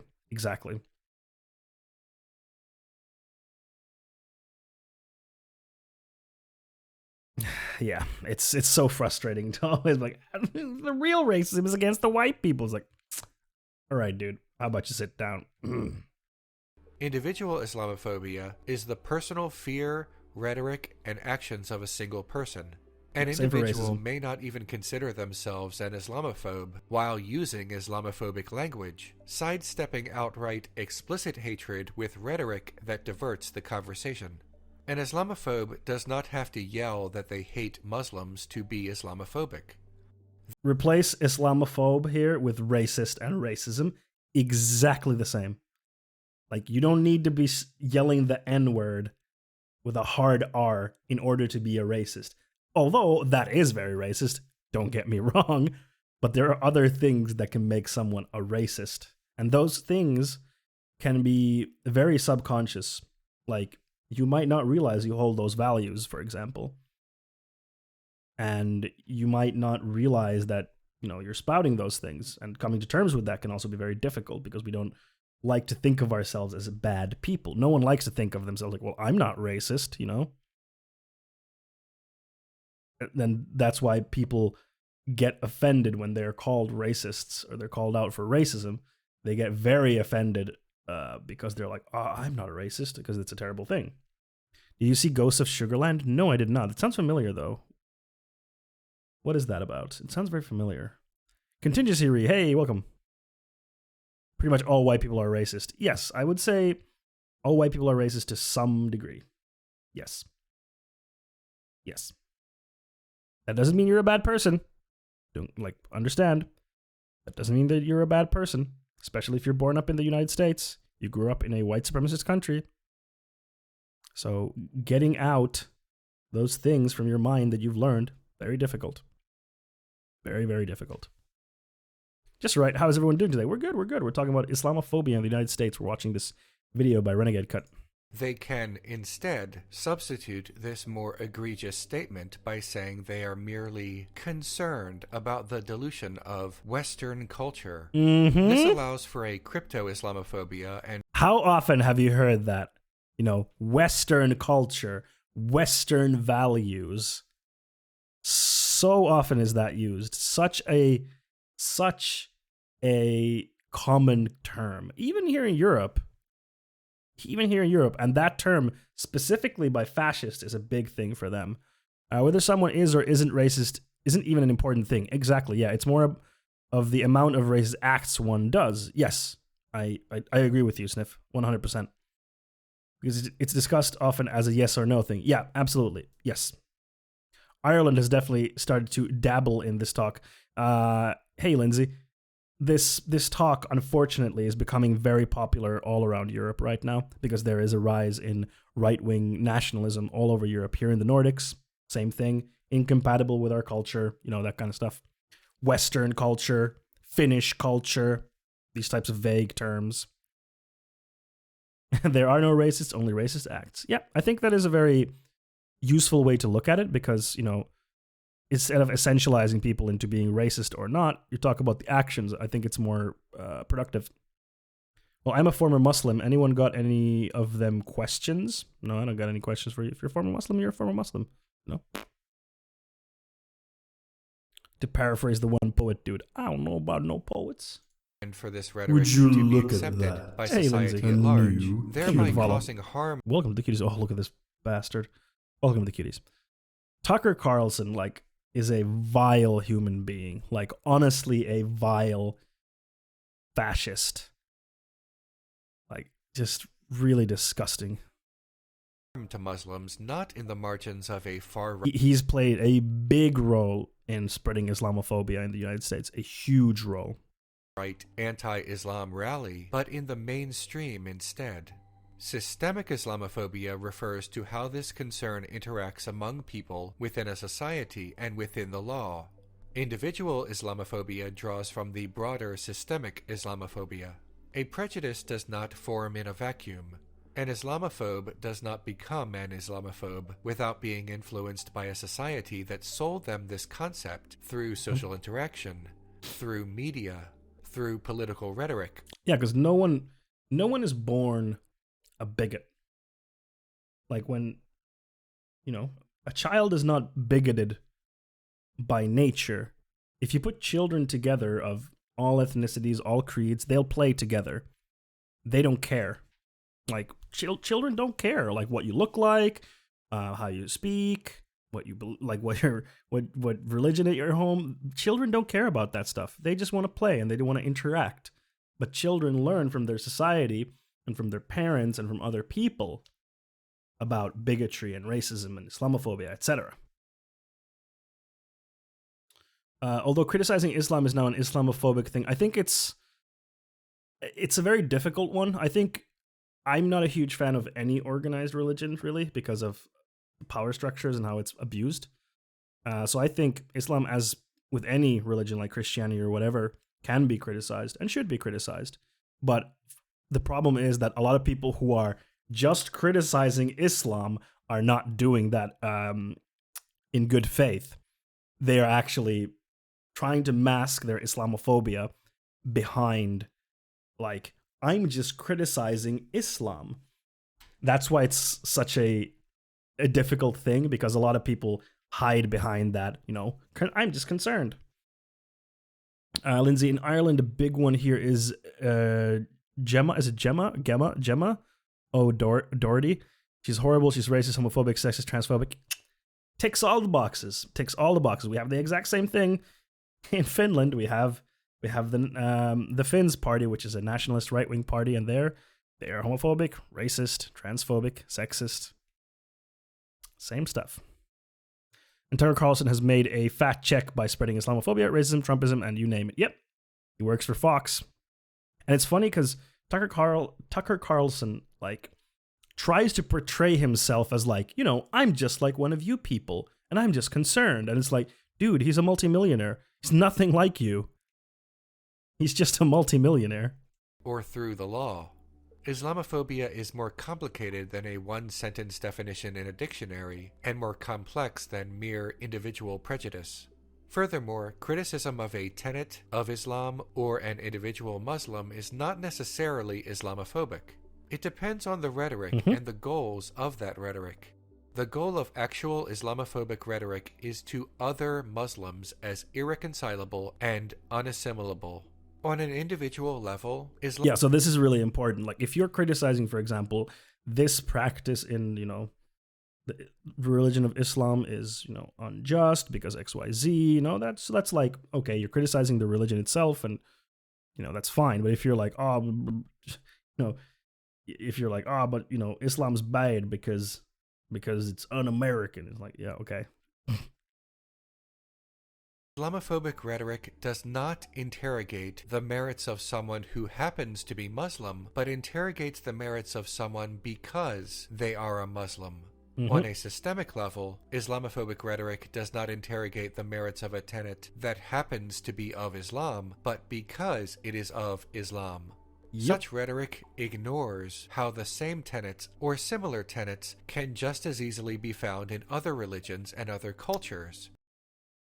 Yep, this is especially true when really Christian people try to bring out, like, you know, how sexist, for example, Islamic countries are, and usually they hyper focus on only a few countries about that. Meanwhile, ignoring that Christianity is also really sexist, like really, really sexist. All the Abrahamic religions are the same to some degree, yes. To some degree, yes. Although I don't really feel comfortable stating that because I know Christianity, but I don't know like Judaism and Islam really well. So saying blanket statements like that, I don't feel comfortable doing because I don't know them that well. But they are very similar. Yes. Yes. This is a very good video. Renegade Cut makes really good videos. I'll give you the linky in case you wanna subsnurb. Hey, Millie, how's it going? There's the linky to the video. How are you, Millie? How's it going? Often including the religion or culture of the person performing the rhetoric. Muslims are most likely to report religious discrimination among the various faiths. Yeah, you know how if you're brown, like, I don't look like Middle Eastern because I have African heritage. But if you look Middle Eastern, for some weird reason, you get a lot more random checks at airports. Non-Muslims might mistakenly believe that this is only leftover hostility from the George W. Bush administration, but the truth is more complicated. Muslims have been part of the American experiment since its birth, but there has also always been an attempt to marginalize and demonize Muslims. These questions need to be answered. How did systemic Islamophobia develop in the United States? How does Islamophobia intersect with race and class? Ooh, this is really good. Ooh, that's a very good question. Ooh, that's good. I'm good. I'm interested in this topic. How are you? I'm good, thanks. I'm very good. Thank you. Yeah, this is a great video by, or it's at least so far, by Renegade Cut. They make really good leftist content. Indonesia has the largest Muslim population on Earth, and we have a female president before America even had one. Exactly. Like when Islamophobes are like, Muslim countries are all like that, they're only referring to, for example, Saudi Arabia, which is extremely autocratic and extremely sexist. But they focus on Saudi Arabia as the only Muslim country, or the Muslim country that represents all Muslim countries. They never talk about Indonesia, for example. Never. They don't even know about Indonesia. So, like, their concerns when they say, you know, all the countries are like this, their concern is not valid. It's just not. What can we do to fight both individual and systemic Islamophobia And how can non-Muslims be better allies? As with most things, we must start at the very beginning. Indonesia has a great metal scene, by the way. Ooh, nice. The proposal of Islam being irreconcilable. Yo, my dude with has the mad drip. Look at this drip. Mad drip. United States. Even the horse has drip. Like, even the horse. States has some of its history in the European representation of the Middle East and Asian societies as culturally opposed to the West. This is accomplished through exaggeration, romanticization, and condemnation of a region described as inferior by imperialist powers in Europe. This is As an Indonesian, I can confirm. Nice. It always comes back to Europe. God damn it. God damn it, European whites. Why'd you have to do it? Arabian bear horse. Bear.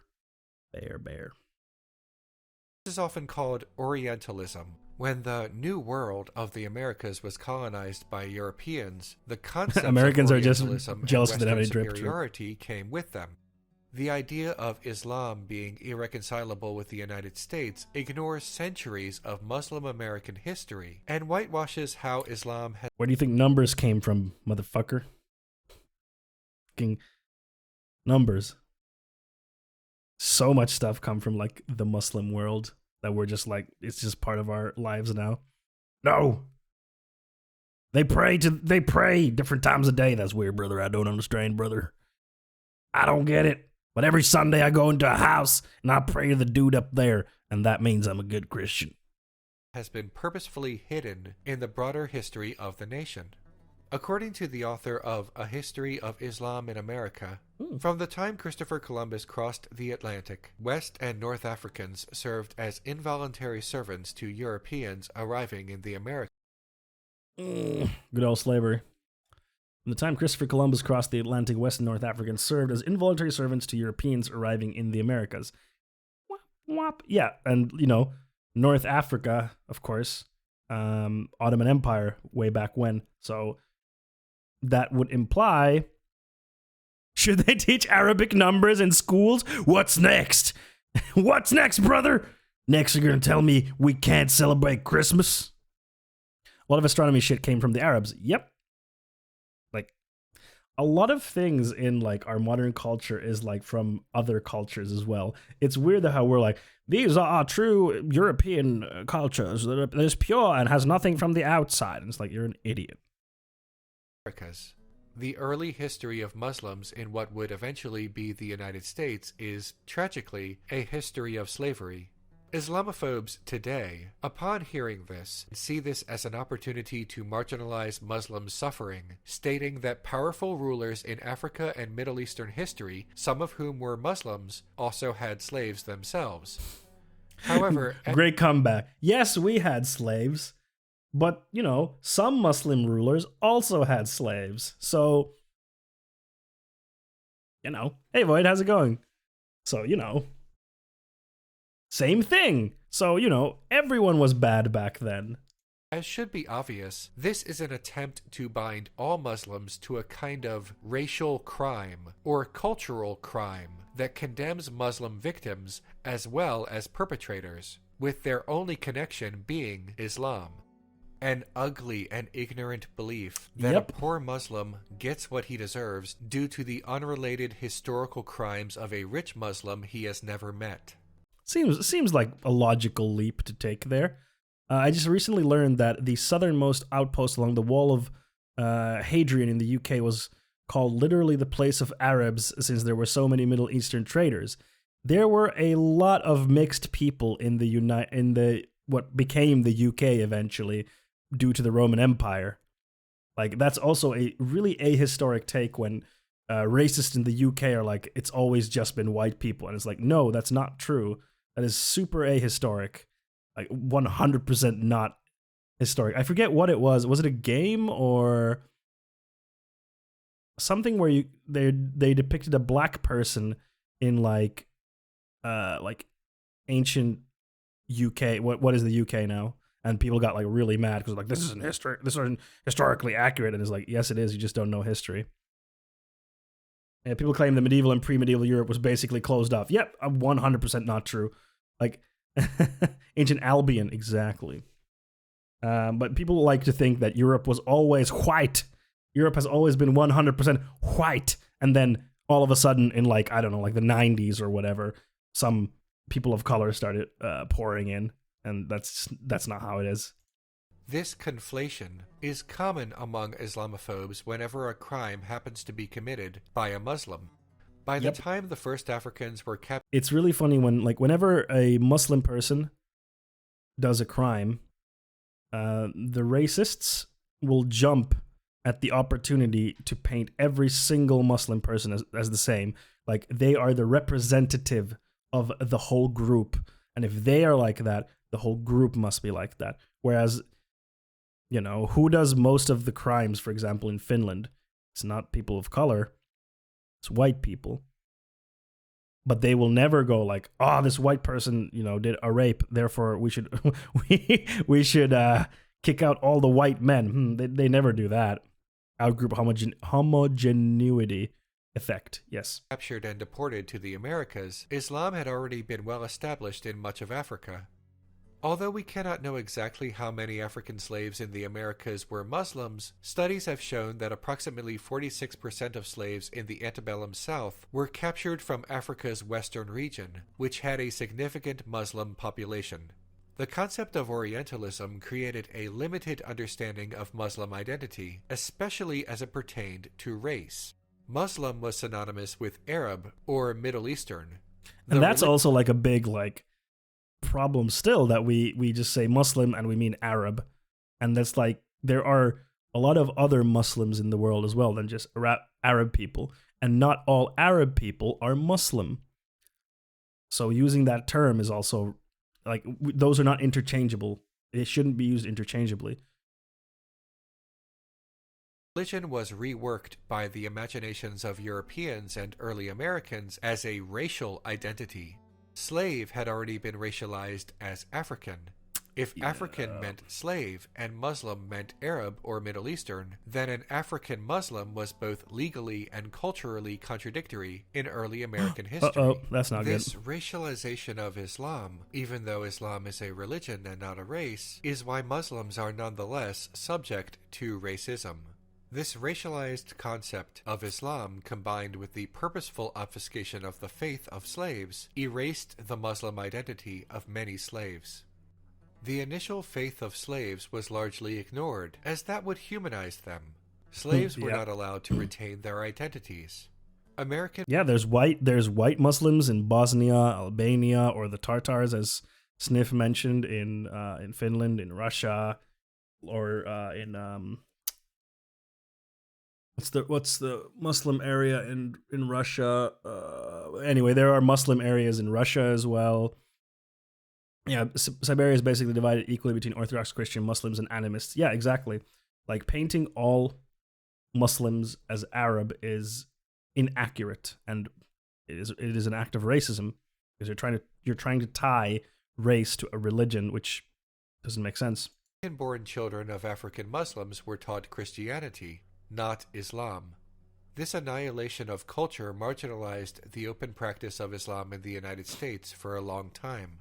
This was the earliest form of systemic Islamophobia in the United States, but it was not the last.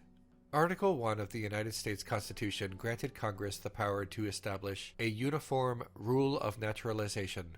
Only a few months after ratification, Congress limited naturalization to any alien being a free white person who shall have resided within the limits and under the jurisdiction of the United States for a term of 2 years. After the Civil War, the white person restriction was interrogated, but many in Congress argued against removing the restriction. Eventually, Congress maintained the white person language, but also included persons of African nativity or African descent. However, Muslims of... Oops. Geez, that sounds bad. Mm-hmm. When talking about Russian Muslims, Chechens are like a must to... Yes, that was the one I was thinking. Chechnya. Thank you. Thank you, continue to say. That was the one I was thinking of. I could not remember that. Chechnya, yes.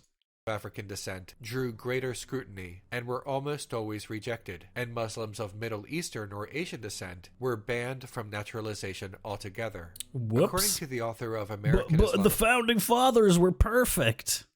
Islamophobia, during the naturalization era, immigrants seeking citizenship were bound by the prerequisite of being found to be free white persons by a civil court. However, what defined whiteness was not allowed to extend beyond Christianity, and especially Protestantism, and Islam stood as its rival, and thus was considered irreconcilable with whiteness. Muslim identity precluded one from being deemed white by law, and therefore eligible for citizenship. It was not Yeah, so then it's like become a Christian or GG's, you're not a citizen. Until the middle of the 20th century before the United States began allowing more Muslims to enter its borders. But this was not the result of some moral epiphany about the past treatment of Muslims. Instead, this happened because of the United States' growing competition with the Soviet Union. The naturalization of Arab Muslim immigrants was part of the United States' outreach into economically important regions, particularly the Middle East and its oil reserves. The U.S. and the Middle East. Oh, yeah. We don't have it anymore. I'm sorry, Sniff. The Naturalization Act was officially in effect until 1952, hundreds of years after Muslims were first captured and taken to the United States. Extremely dope. Of course, this self-serving economic decision by the United States was not the end of Islamophobia within its borders. Time to jump into the future. Finally allowing Muslim naturalization in the United States, as well as naturalization of other previously unassimilable people, was a direct result of the beginning of the Cold War. American identity during the Cold War relied on a performative hatred of the Soviet Union and communism. It established... That's communism, brother! What are you, some kind of communist? Of the citizens to condemn this foreign power that threatened those ill-defined... No, the communists have taken control of something. American values. In truth, the Cold War was a conflict of controlling economic interest and global hegemony, not values. The values were merely the public face of it. And they did the same thing. Child labor. Shh, it's not child labor. What are you talking about, child labor? That's just little Timmy being a go-getter, you know? He's such a good patriot that he works from a young age, you see. That's not child labor. Timmy has chosen to do the work, you see. He is such a good, upstanding citizen. What are you talking about, child labor? No, sir, there's no child labor in the United States, which was never banned. But let's not talk about that. Little Timmy is an entrepreneur, don't you see?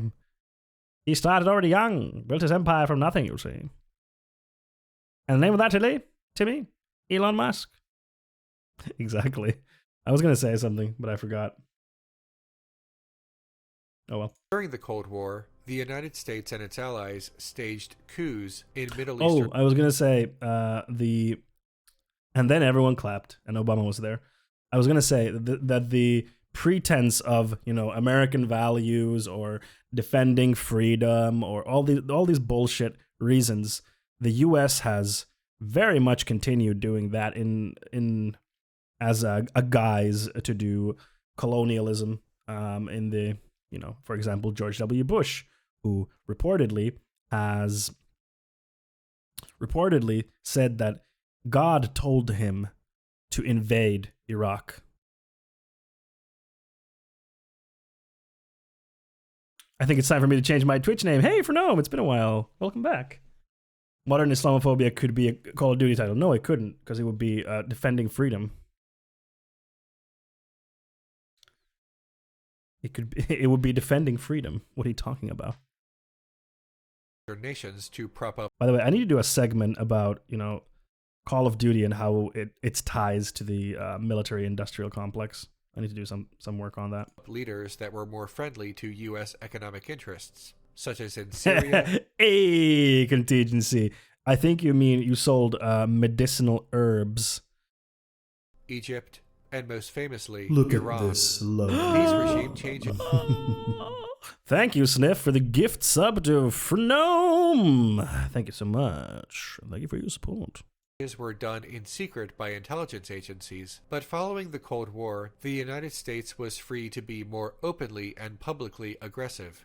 With the fall of the Soviet Union, the United States had no other superpower standing in the way of global hegemony, and no other superpower who could challenge them on their foreign policy goals in the Middle East. Yep, and now, like, whenever the U.S. does anything, like, I don't know, try to, for example, stage a coup in a Latin American country, or, you know, invade countries like Iraq, there's literally no one that can tell them no. They're the most powerful military force in the world.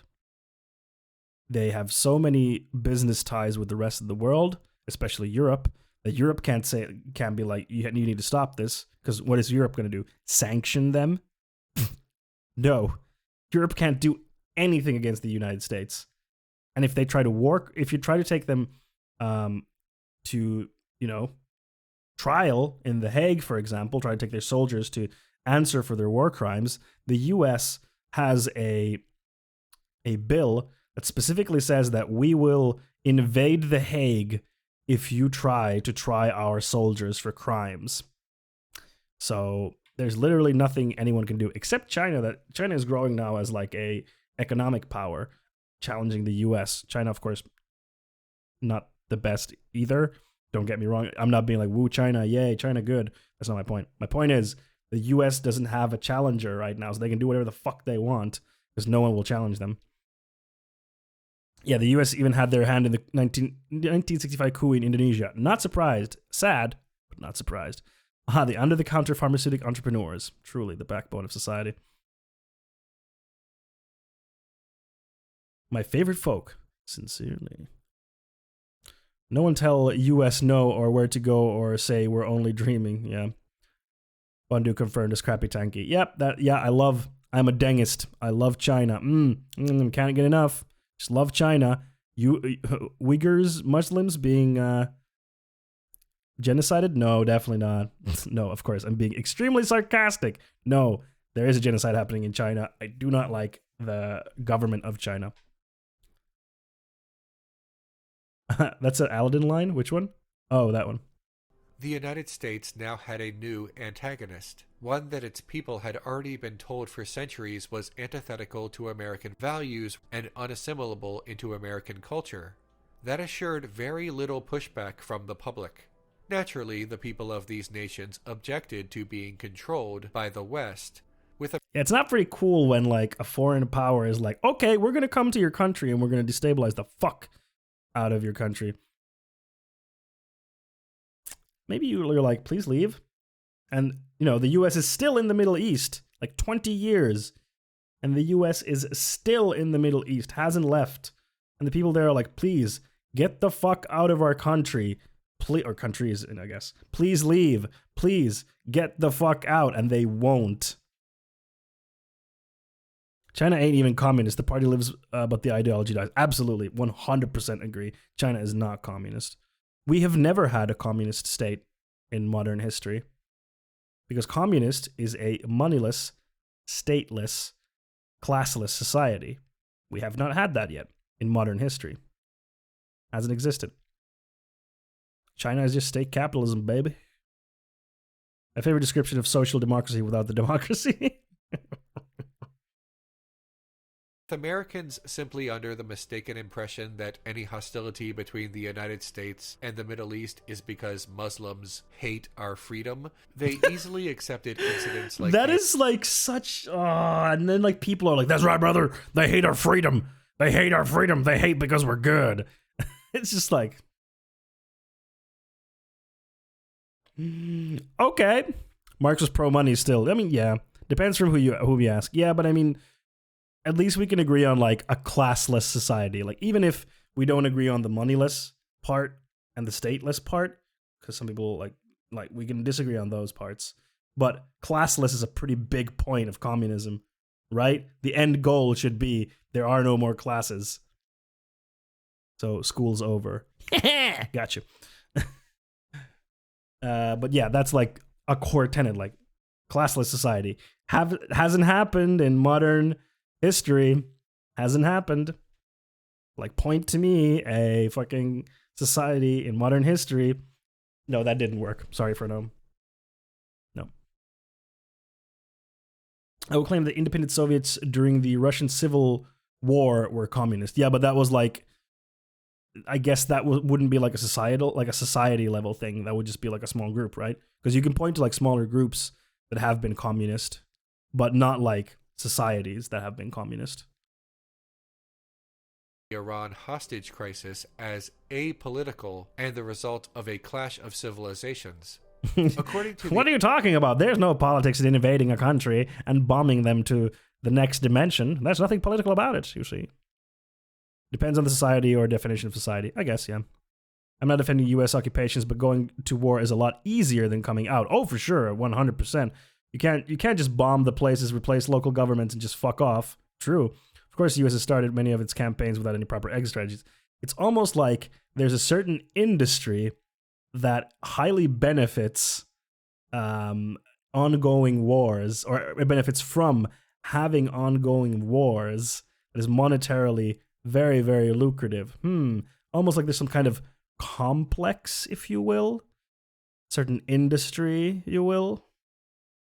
You know. Like whether you live there or not. Sorry, that was the society thing. We all live in a society.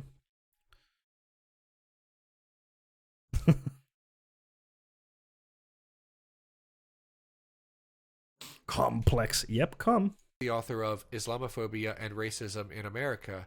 Another crucial moment in the development of the dangerous Middle Eastern stereotype came during the 1979 Iran hostage crisis. The American embassy in Tehran was seized by gun-toting revolutionaries who then held the embassy staff hostage for 14 months. What the fuck? 14 months? Yo, what? I never heard about this. Held the embassy staff hostage for 14 months? Is that Fargo? I've never watched Fargo. I don't know. I have not watched Argo or Fargo. Television news showed these Islamic revolutionaries on a daily basis. It is difficult to overstate how much this national crisis contributed to the shift away from the Middle Eastern oil sheik stereotype toward the terrorist stereotype. Indeed, the word terrorist became fully synonymous with Middle Easterners by the mid-1980s. Of course, terrorist attacks were carried out by all kinds of militants throughout the 1970s and 1980s, but attacks by Middle Easterners attracted perhaps the most sustained attention in the United States. It's important to understand that Islamophobia in the United States is not simply the result of individual conflation with terrorists, but the result of United States foreign policy. The people of a nation during times of war often turn their animus towards those inside their own borders who resemble or share an ethnic background with enemy combatants. This is not only carried out by the citizenry through private individual prejudice, but through state-sponsored actions. This is especially true in the United States because it is constantly at war, either publicly or in secret. The U.S. gotta be at war all times. You're the United States? ABW, always be warned. Always be warned, baby. Hey, Valentina, good morning. And fucking good on you for talking about shit. It's so important. Thank you. Yeah. This is a great video by Renegade Cut about Islamophobia. And it's really interesting to see the history of it, because I definitely didn't realize the history of it. World War II, Japanese How are you doing, Americans by the were way? forcibly interned. Oh yeah, remember that shit? Remember when Japanese Americans were put into concentration camps because, and only because, they were Japanese or of Japanese heritage? Remember that shit? Remember when that happened? Just like, you know, they're like, oh, we're with the Japanese. Well, all you people who have ties to Japan, you're going into a concentration camp now. Just gonna happen.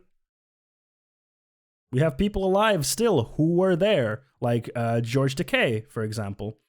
The famous actor, George Takei, has talked a lot about how he spent time at the concentration camps when he was a child. You know, normal shit. Normal Muslims are really that... I would be fucking dead already? Oh, oil sheiks. Yeah. I guess. I remember when the Supreme Court was like, oh, Japanese internment camps? Constitutional, brother. Yeah, funny stuff. He wrote a comic about it. Oh, I didn't know that. I did not know that. But yeah, he's talked a lot about it. Oh, if normal Muslims were that bad. Okay. Yeah, like the US just did that and had to face no consequences. None. Like no consequences whatsoever for the US about that. Or the current concentration camps they have at the border for all of the Latin American people. No consequences, baby. And now Biden opened a new one. Hell yeah, brother. Camps. Following the events of 9/11, Islamophobia reached a new peak in the... Yep, no consequences for the victor. Yep, that's how it is. I mean, again, who the fuck is going to hold the U.S. accountable? There's no one to hold the U.S. accountable. No one. They're so powerful, and they are so heavily tied with all of their business relations to all the Western powers that there's no one that can hold them accountable. No one. Kind of fucked that I actually learned about the U.S. camps for Japan from a Fort Minor song. That is kind of fucked, you know? Yeah, Biden, how about that? No, you don't understand. They are, what were they calling them? They weren't calling them concentration camps now. They were like something facilities. United States. About a week after the attack, President George W. Bush told Fuck the nation Bush. that this was the world's fight. That this was civilization's fight. Fuck George W. The fight Bush. of all who believe in progress and pluralism, tolerance and freedom.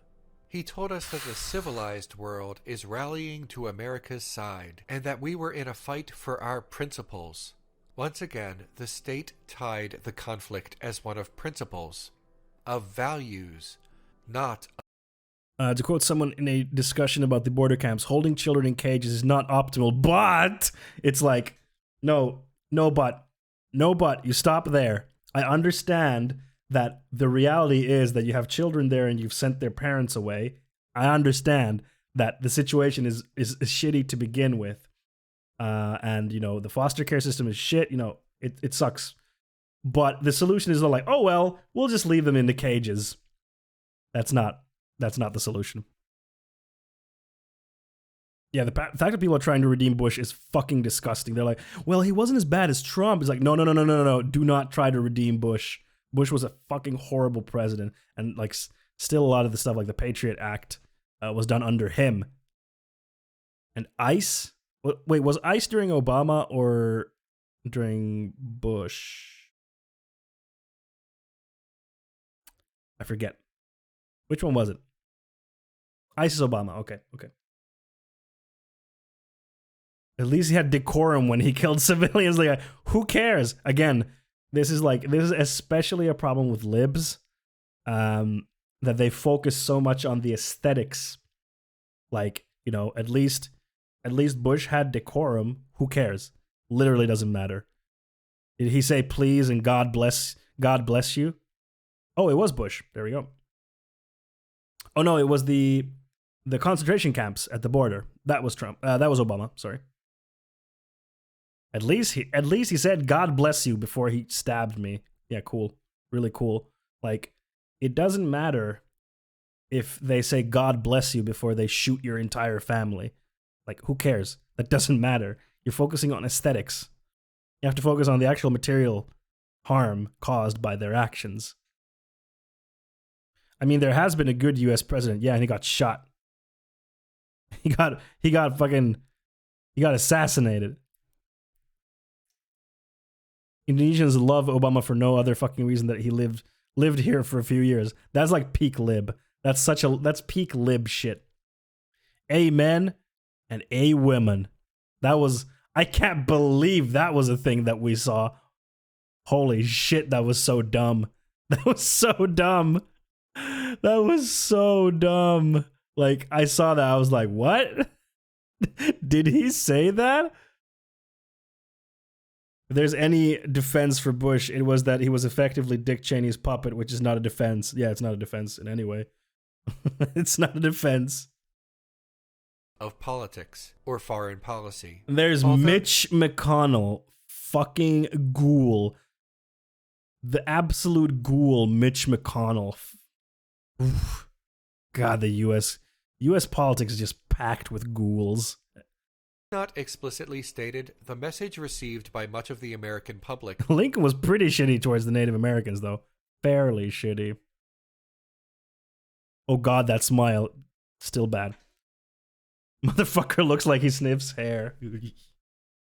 No, he doesn't. Do you remember the image of like Mitch McConnell when he looked like a corpse? Mitch McConnell looks dead. Like this was from like last year. Like motherfucker looks like a fucking corpse. I heard my name. I'm very confused. Not your name, but like the action of sniffing. Like look at him. The fuck's going on, Mitch? What are you dying? Literally dying? What's going on, dude? Literal walking corpse.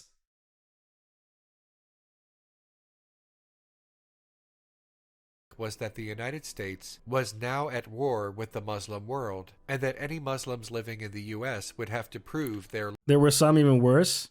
You mean people? Or, like, if we're talking about worse people, Reagan and Nixon are, like, top level. Reagan and Nixon are, like, the worst presidents of the United States. Fucking hands down. Because the damage that Reagan caused... Oh, politicians dying alive... well, technically, if you're talking about Giuliani and when he was dripping the goop, like, do you mean Giuliani when he was when he was dripping? No, and then I don't know. But like, the worst presidents, like Reagan probably is arguably the worst, because like we're still suffering, or the U.S. is still suffering from the damages of what Reagan did. And hey, war on drugs, yay. Loyalty. Defenders of Bush might claim that he once said that Islam is peace, and that he never outright told the citizenry to discriminate. Who the fuck cares? Like, oh, he once said that Islam cool. Like, who cares? He bombed the shit out of them. Harass, or assault Muslim Americans. However, that is generally not how rhetoric accomplishes its goals, and incitement does not require unambiguous directions. More importantly, the actions of the state during the Bush administration told a different story. Yep. Again, from the book American Islamophobia. Yo, remember when you were a kid? This is, of course, Zoomers, you're not going to remember this. Remember when you were a kid and you went to the airport and it was like hella chill? It was just chill, you know? A little bit of a security check, whatever. Just go. Who cares?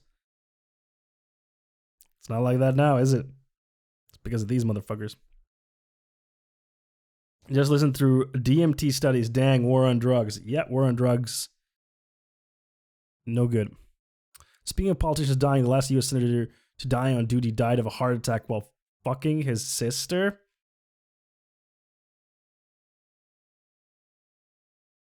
Alright. Well. Alright. Sure, why not? Fuck it, whatever. He died doing what he loved. Motherfucker looking like he saw Jesus being crucified with his own eyes. Yeah, exactly. Bruh moment. Bruh. Monsters, aka man monsters. Not to be confused by pocket monsters. Pokemon. True. It's always chill here at the airport. You have siblings fun? I do have a little brother, yes. Yeah.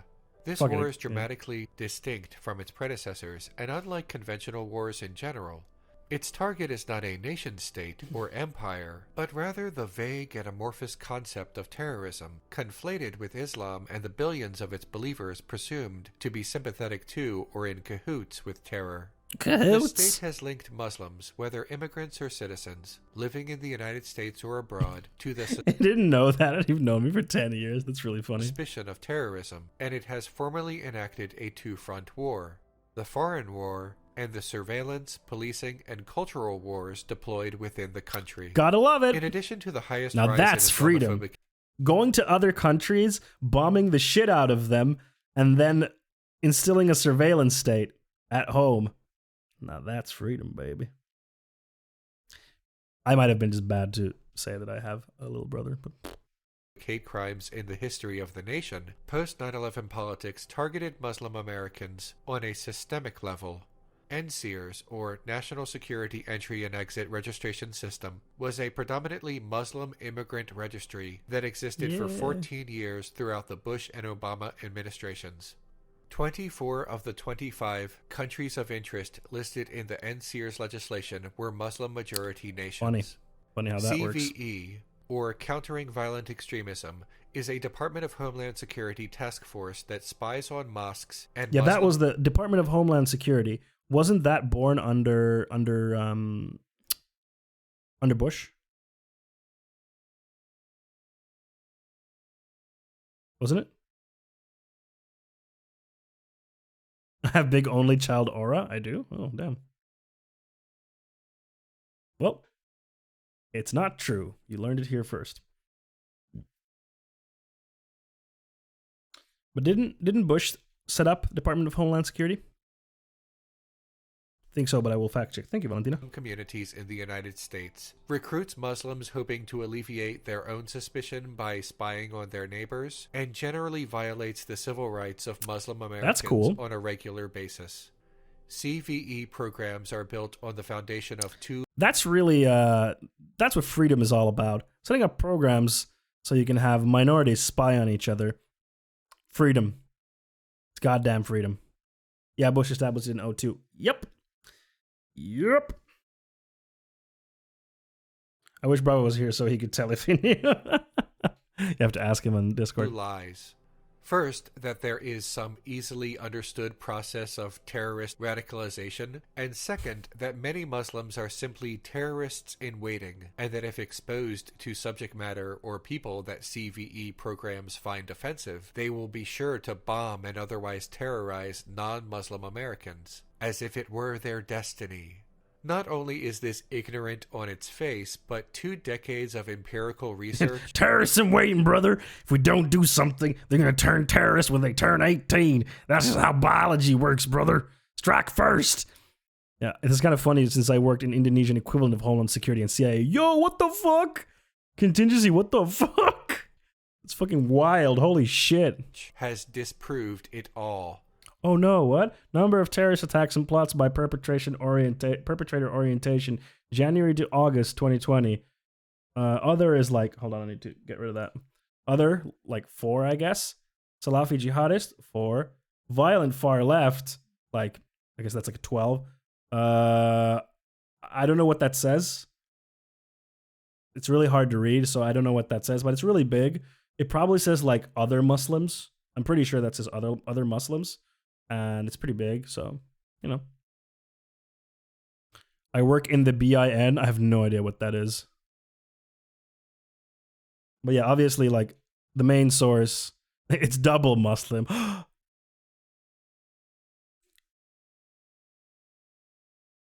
Yeah, the main source of terrorist attacks, it's far-right people. It's not Muslims. Not only is Muslim faith a poor predictor of terrorism, but even Muslims who hold beliefs that CVE programs would find extreme almost never commit violent terrorism. CVE programs see potential terrorists in Muslims who express political grievances. In other words, Muslim Americans who speak out against their own oppression are labeled potential terrorists and are intimidated into silence.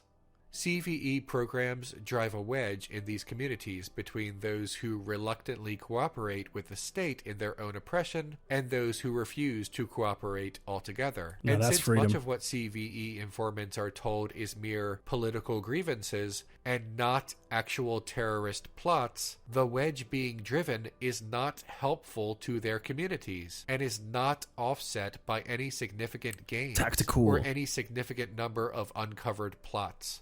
As the vast majority of Muslim Americans are in ethnic minority groups that have been historically marginalized, and a great number of them are immigrants, Muslim Americans experience poverty more often than other major religious demographics in the United States.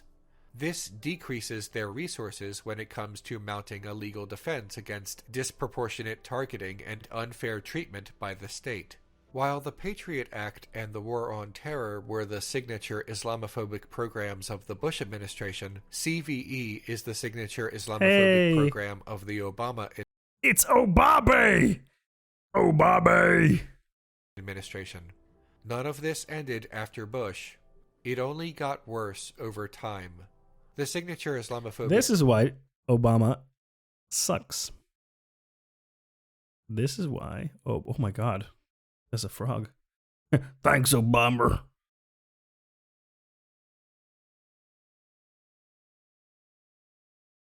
Oh no, Declan, no. program of the Trump administration was undoubtedly the Muslim travel ban. During Trump's campaign, he promised to ban all Muslims from entering the United States. This was widely condemned and dismissed during his campaign as tough talk that would not amount to anything.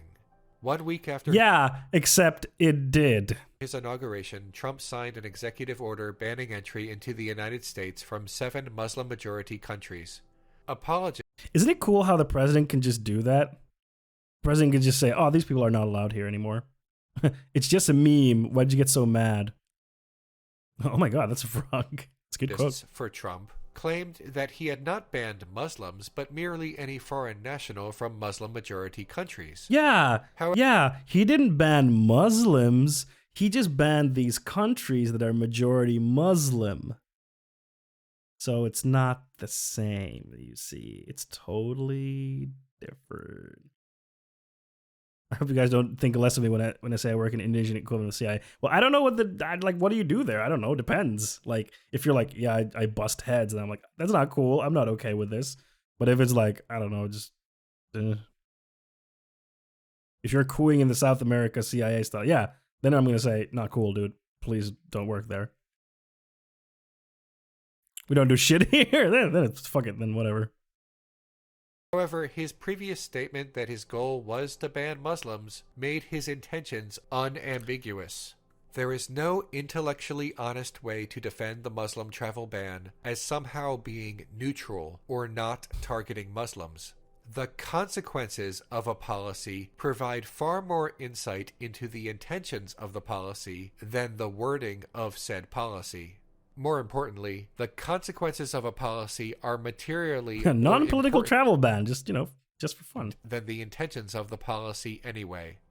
Unlike Bush and Obama, who paid some lip service to the Muslim American community amid their policies that Trump directly didn't targeted them, Trump was comfortable being more openly bigoted, which undoubtedly had an effect on the rise in hate crimes against Muslim Americans during his administration. Individual Islamophobic sentiment. And now the rumblings are that Trump is going to be running as the headline presidential candidate in 2024, which is very dangerous. And unfortunately, because the impeachment didn't go through, they can't stop him from taking office anymore. Although we did assassinate and kidnap a lot of our own citizens and foreign journalists during the Cold War. Okay, well, I mean, you don't do that anymore, I presume. Also increased simply due to the emergence of Muslim American politicians like Ilhan Omar and Rashida Tlaib. Like Ilhan Omar and Rashida Tlaib get so much shit for being Muslim, like so much shit. Like there's the conspiracy about Ilhan Omar that she's married to her brother or something, which is totally not true. And like all kinds of crazy shit. And then of course, like this even extended, like this Islamophobia, to Obama, because Obama's father is Kenyan. And then because he had a weird name. So then there was like, his second name is Hussein, Barack Hussein Obama. And they're like, we need to see his birth certificate. Is he really American? Like all this weird shit. Obama's a Muslim. Yeah, exactly, that bullshit. I hope it will be Trump in 2024 instead of an actual competent fascist leader. I don't know, but I mean, yes. In that sense, yes. But I'm afraid that if Trump can get into power again, then that could also have a lot of damaging effects. One might argue that the mere existence of elected Muslim representatives in Congress might be a sign that Islamophobia is on the decline. But his birth certificate says that he was AMAB, assigned Muslim at birth, brother. I know how this works. And then there's AFAB, assigned free at birth, brother. Yeah, what if no fascists, please? Yeah, hey, don't get me wrong. I don't want any fascists, but the Republican Party is definitely not the home of not fascists. That was really clear. The House is chosen through districts, not by the nation at large. Omar represents the 5th District of Minnesota, an area which has one of the largest Somali diasporas in the United States. Talib represents the 13th District of Michigan. Yeah, tell us how the Q dullards are doing technically. I want to see. Especially when you look at Biden's current policy, that's how you get... Yeah, like, Biden is going to slow it down, like, the acceleration towards fascism, but Biden's not going to stop the acceleration towards fascism. Like, the next 10 years are going to be very decisive. Which contains Detroit, a minority-majority city. The demographics are not as helpful for potential Muslim American politicians throughout most of the United fuck Biden. States. Yeah, 100%. So now that we understand how systemic Islamophobia developed in the United States... Oh yeah, Trump's going to reveal his ace in the beginning of March. I love it that for the QAnon people, the goalposts moves always. Like, they can never be like, nah, we fucked up. But they always move the goalpost. Now it's in March, you know, his ace is going to come out in March, and then it's not going to happen in March. And they're going to, no, actually. Yeah, it's always a few more weeks and shit gets real. Exactly. Always. It's just around the corner. Just wait just a little bit more. And how Islamophobia intersects with both race and class. What can we do to push back against it? Solidarity with Muslim Americans benefits all Americans. A united front against individual bigots, violent far-right groups, and state oppression is useful to all of us. Individual bigots and violent far-right groups that traffic in Islamophobia also traffic in a spectrum of other bigoted beliefs and target a number of marginalized groups. Usually groups that want to spread white supremacy, they usually don't stop at the Muslims. There is often spillover that can even affect people normally privileged enough to be unaffected. State oppression as it relates to Islamophobia also tends to impact non-Muslims through increased police presence, violation of civil liberties, and an uptick in state surveillance, all of which are tenuously justified through the public's fear of Muslims. Being better allies to Muslims begins with educating ourselves on the subject of Islamophobia, and although this video is a good starting point, the books cited and quoted throughout the video contain additional information.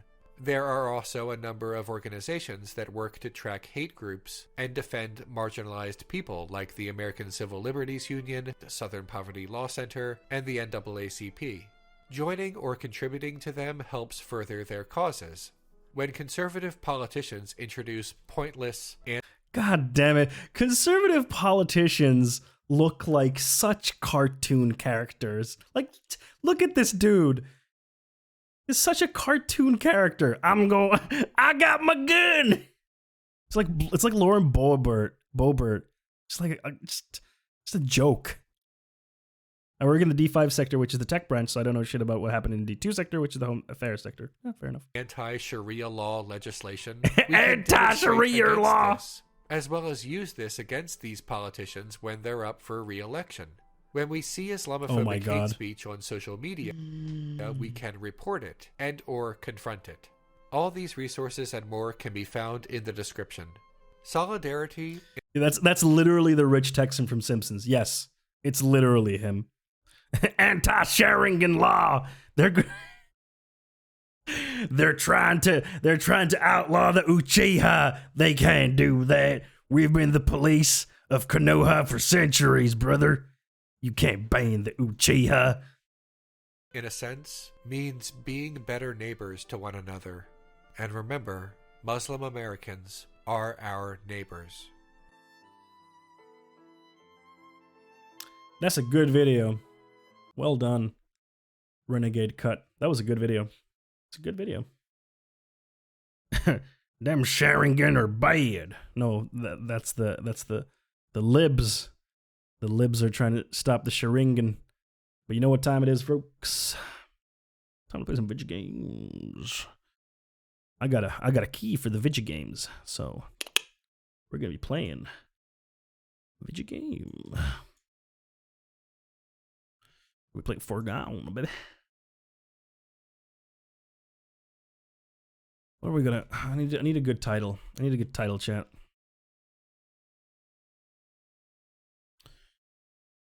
What is gonna be my title? All love to our Muslim brothers and sisters. 100%. 100%. What is gonna be the title? What are you playing? Foregone. Playing Foregone.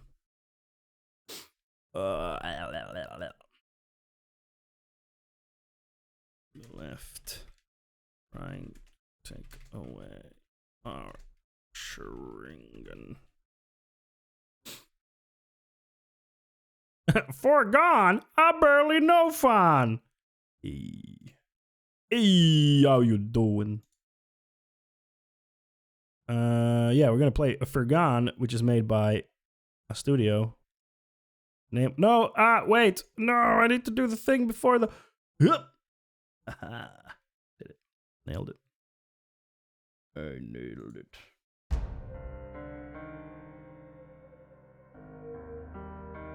Sorry, went to the wrong scene there. No 4chan. Yep, give me a sec. Need to do the thing. That fire. You don't look it.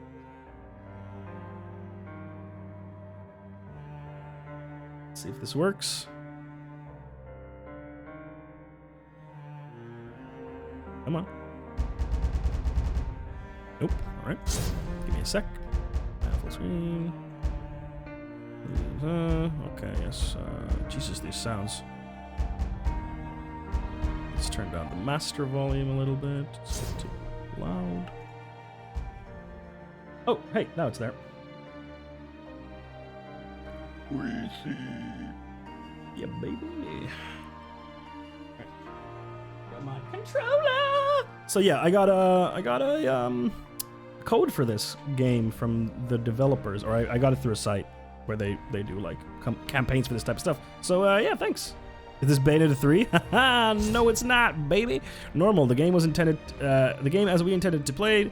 Oh, I can't choose the other ones. Okay, never mind. Bayonetta 3 news when? Elden Ring news when? The sprawling city of Calagan was once the forefront of scientific research. Its progress was suddenly halted by the invasion of the rival state hell-bent on stealing its technology. Desperate to survive, Calagan scientists developed a breed of super soldiers to turn the tide. Arbiters! What are my PC specs? I don't remember. Look at the graphics. The graphics, I mean, look at the art style. It looks so cool. The anim looks so cool. Elden Ring got its ESRB rating? Did it really? Is that real news?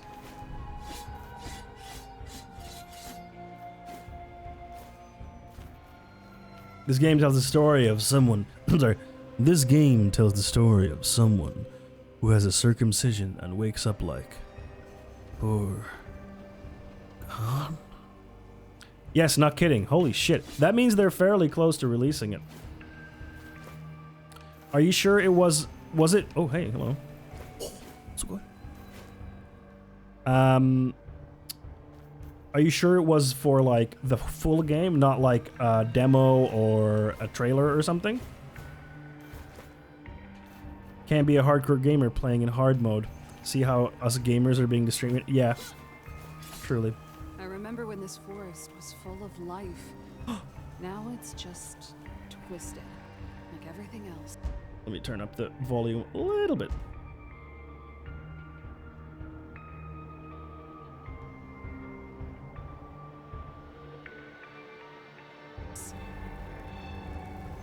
Invading nations just steal their tech. That's so old school. Nowadays, we just hack the servers and get done with it. Exactly. Spotted on the Asian iteration of Bandai Namco's website, Elden Ring has now received what is referred to as a provisional rating for the game. Ah, okay, then it's not the full rating. It's not the full rating. That is most likely, if it's a provisional rating, I believe then that is like for a trailer or something. So that would imply that they are going to show something relatively soon. I like the graphics. I like the art style. It's pretty nifty. Range attack. Automatically targets enemies. Uy, satana, mitä? Rauhoitus, saatana. Dude, I have a pistol. Epic. Oh, but Asian iteration of my... Oh... But, was it ESRB? You said it was ESRB, right? Wait, was that? Oh, fuck, I didn't. Oh, I have to use melee attack to restore ammo. Oh, okay. Got it. Come here, you.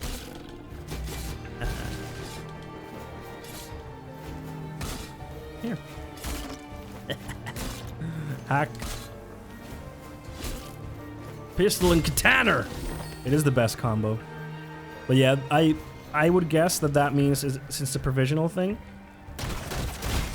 Nope, don't. Ah, fuck. Since it's a provisional thing. I can dodge. Guess it didn't take long for the harrow to set in after the war.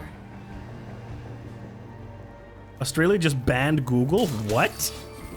What the fuck? Context? I need context.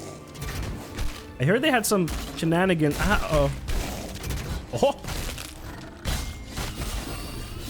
They had some shenanigans with Facebook recently, but I didn't know about Google. What's over here? Secrets? But yeah, like I was saying, I keep interrupting myself. But yeah, I'm guessing since it's a provisional rating, that either they just wanted to send something to the ESRB to get like an idea of what they would get from as their rating, and which would imply that they're probably like fairly far into production. So game could come out like late this year or early next year. That's my professional guess as a professional video game developer.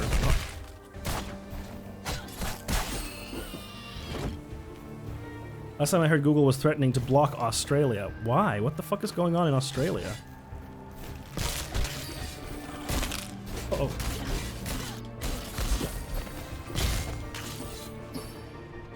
It's the new tech law that they proposed or something. Damn, what? That sounds crazy. I need to read up on that. We can talk about it on Friday's stream. Because now it's gaming time. This one's for the gamers.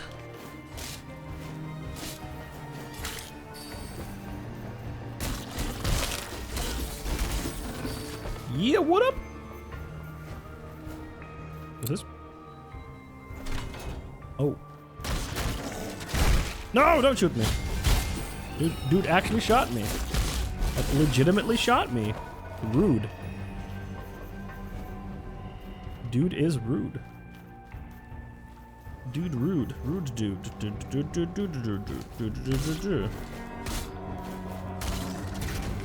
Ah! Damn, my health bar is long.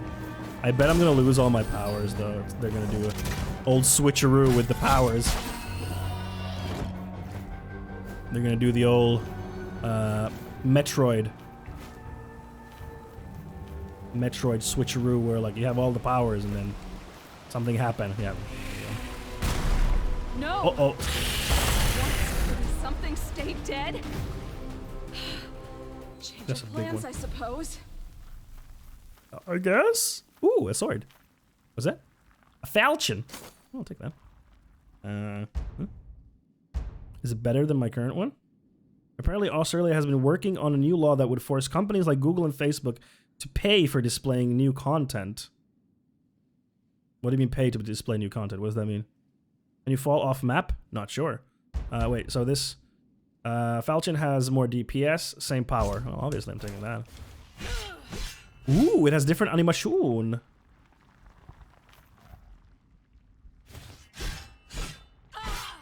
Oh, I like it.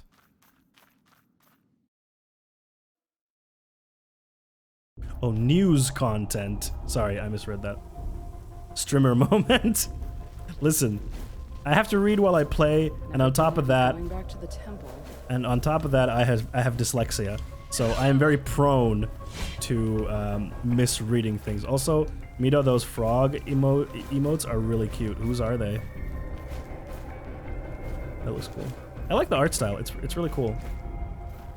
Has a cool vibe to this game. Like a nice Metroidvania. And then on Friday, on Friday we're playing another Metroidvania style game that I got a key for. 2 games that I got a key for. Isn't that bananas? That is actually bananas. They're from Capitalism channel. Oh, that's cool. Does that hurt me? Oh no, it's just for show. Okay. Now it's even worse. Ooh, who dat? You shouldn't be out here, Warden. Silence, Hobbit. It was you who brought this devastation upon us. I don't remember doing that. From me? You must correct your past. Stop the harrow before it consumes us. Oh no. Oh, I'm too late. What? Oh no. What's going on? Oh, that's not good. Oh, he turned bad. And destroy the harrow and its source. I got laser beamed. Oh, hold on, let me move my thing. So you can see the text better. Dream? Forget it. Focus on locating Project Hera. Honey? What game are we playing on Friday? We're playing Vigil, the Last something. I forget what it was called. It's Vigil, the Last Light? You can check in the announcement channel on Discord, the full name. The historic banning of news on Australian pages came during escalating tensions over legislation that would force the tech giants to negotiate a fair payment with news publishers for using their content. Ooh. The Last Gamer! What was that? Yeah, Vigil the Last Light or something like that, I think it was called. Press left trigger to execute a devastating dash attack. Ooh, interesting. Ah! Actually attacked me. Rude. Ooh. Hank Hill or Rally, you decide. Character looks like RuneScape. It reminds me of Magruba. What's the game? What's the game with Magruba? Oh, that's a good dude.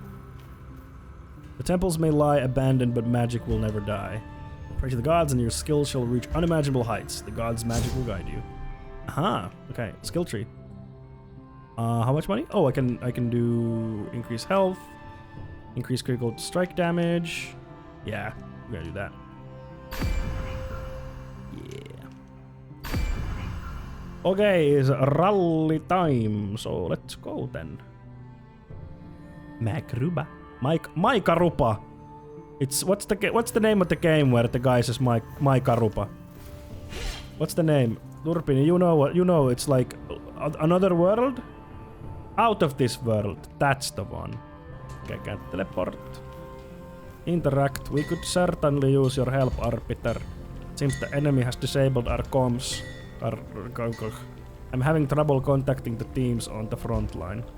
Activate any beacons you come across and I'll get some new missions for you. Okay. If you've got old equipment to salvage, I've got gold. The better gear, the more gold I'll fork over. Or maybe you're interested in an upgrade. Upgrade strength in your weapon. If I'm in a good mood, I might even throw in a little something for extra. Let's get down to business. Okay, let's get down to business. Can I sell? How do I sell? Actually, I don't want to sell because this is. But I like the. I'm not gonna do anything yet.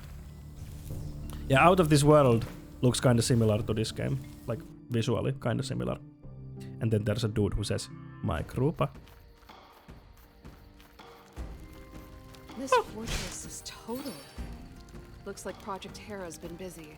Better track her down before she can do any more damage. The Falcon has higher DPS, so clearly superior. Ah! I forgot. Outpost! Activate! Yay! Oh. Oh, I thought... Wait, what happened? No, I didn't want to come back here. That's what the Metallica song is about too. Wait, what? Falchion have higher DP. What song, Yokimbo? What are you talking about? Oh, nothing else matters. Ah, okay. Sorry, it took me a sec. Never care for what they do. Never care for what they mold. Oh,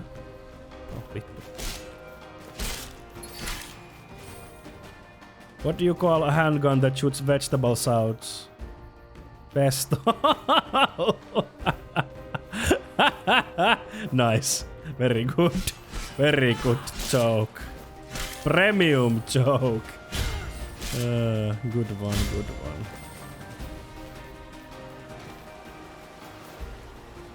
All these swords I don't just say and nothing else matters. Yes. Metallica. Can I? Oh, okay. Bam! Bam! Bam! How did the programmer die in the shower? How? Tell me how. What's this? Shock pistol! Ooh. Cock pistol. What's the difference? It has lower DPS. Each shot arcs to enemies nearby. Ah. Okay, let's try. He read the shampoo instructions.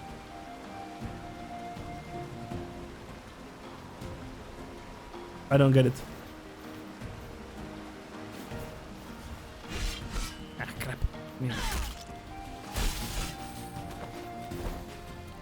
He read the shampoo instructions. Ah! Zippity zappity. Rinse, lather, repeat. Uh-oh. He got an old-timey gun. Zippity zappity.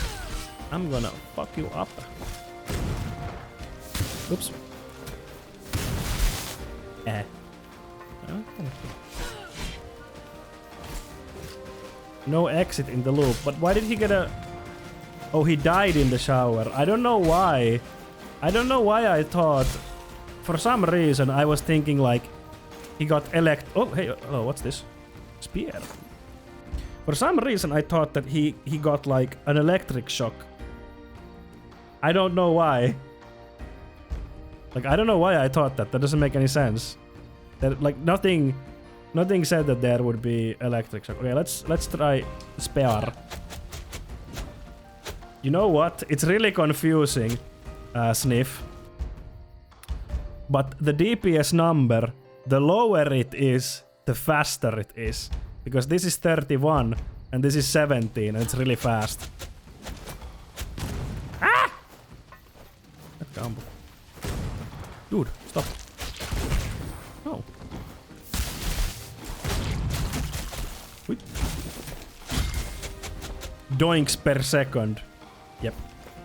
That's exactly the scientific term is doinks per second. Looks like I'm on the right track. Also for when you are in bed. Restoration acquired. Press RT to channel a heal over time. Unlike other combat skills, restoration can be used at any time and does not need to be fully charged. Combat skills are recharged through melee and range. This is kind of like what you call the game? What's the game? What's the name? I had the bug game, the bug Metroidvania. What's it called? Bug Metroidvania. What is it called? Commander's log. Story. Who cares? Hollow Knight. Thank you. Jeez. Couldn't remember. It's like Hollow Knight. Oh. Empty warrior. Empty warrior. Ontoritari. Could you shoot up there? No, kidding. I heard that they are making a new Hollow Knight. They are, yeah. It's called Silksong, and it's been in development for very long. Well, not very long, but there's been very little news since they announced it. Oh, yeah.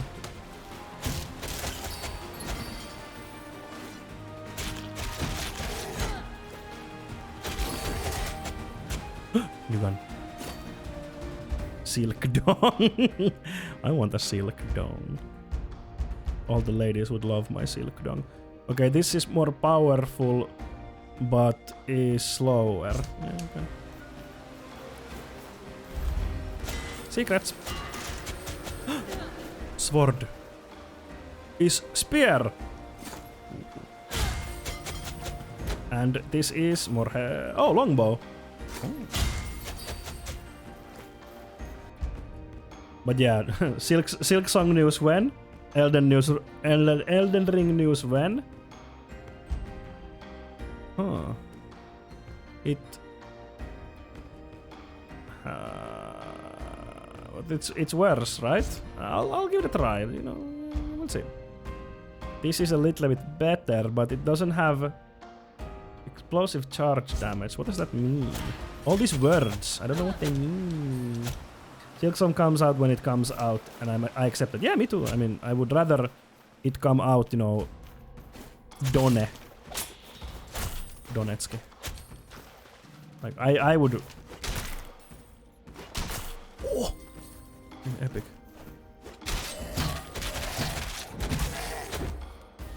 It's not like I beat the Pantheons in HK yet anyway, exactly. No! Gun chucks! Oh my god! I didn't know I needed this in my life. Turpini, you must see it. Gun chucks! Oh, how does it work? Oh! Oh! Who came up with this? Give them a raise. Oh my god. Oh my god. Genius move. Oh. Elden Ring is not a real game, it's just something Yorgos R.R. Martin scribbled on a bathroom wall. And then From was like, let's make a trailer. Yeah, pretty much. This is everything that's good in the world. Yep. This is an I stink! No, I don't want to stink.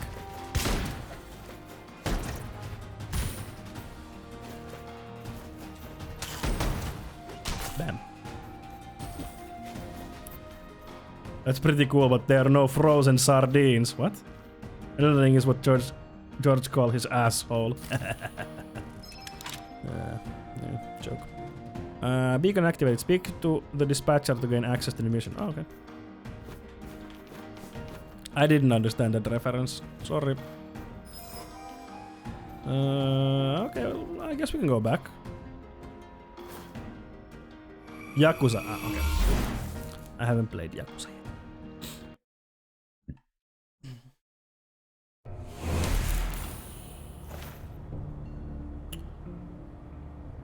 Frozen sardine is a keyblade. That's not true. You're lying. Oh, this is so cool! Gun chucks. Thank you for the lurk, Turpin. Holy shit. That name is too sensible. Did you see the Yakuza Hank Hill video I tagged you with on Discord? Yes, I saw that. I saw it when you posted the video, but yeah, I didn't know if... Wait, did I... You? Oh, right, no. 53. Oh, I can upgrade shit. Let's have more gun. Oh, oops. Where's the dude who gave the mission? Here you go. Ready for a new mission. I've received reports of Asveld forces gathering in the woods in great numbers. They are likely planning an ambush on Kalagan troops. It's imperative that the enemy not reach Project Hera. Strike before Asveld puts their plan into action. Seek out and destroy every member of the enemy unit. I have normal balls. I have normal balls. Remember. Oh, I'm here. Time! What the heck? Time? I didn't know that we timed. Speed run! Gun cutter! Gun chucks! How much gun would a gun chuck if I would fuck you up? Oh, that's a big boy. No! No! Ha! Oh, the apua. The yes.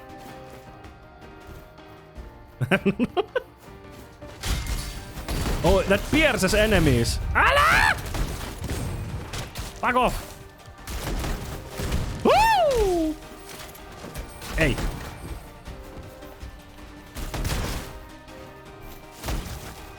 Ah!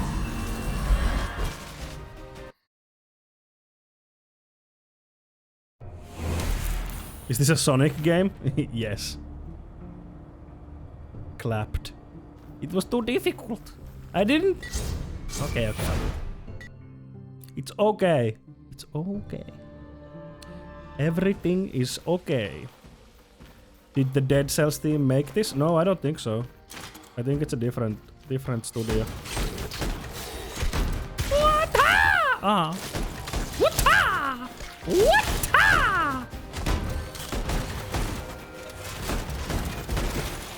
Such a cool weapon. I didn't say the game is too difficult. That's not what I said. I said it just got difficult. That's not the same.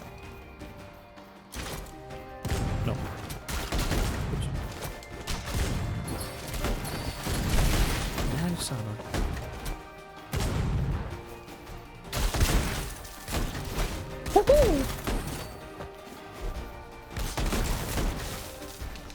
Ah! I slid off the thing. I just exactly say, hey, I was in Dead Cells in terms of game feel. I haven't played Dank Cells. Oh, what's this? Some kind of yellow, boys. Speedrun! Speedrun! No, I'm stinky now! No, I don't want to be stinky! Ah! No! Shit! I need to. Hey, can someone write in the suggestions channel in Discord for me to write or to do the thing that it will upload the image automatically to Discord when you do that? Can someone do that for me?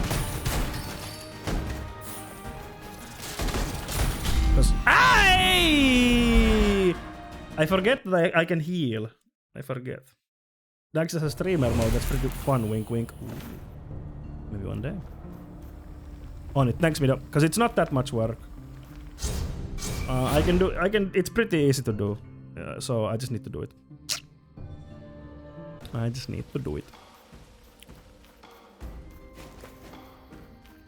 Oop.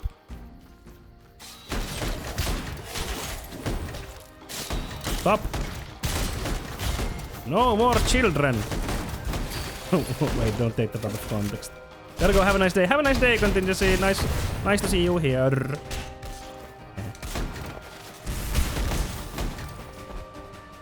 Need to remember to heal. Wait, what? Oh, I see. Ah! Why do you do so much damage? Oh. Fucking camper.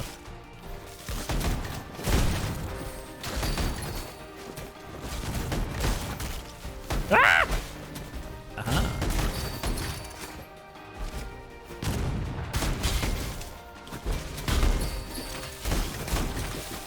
Okay. Speedrun. Ah!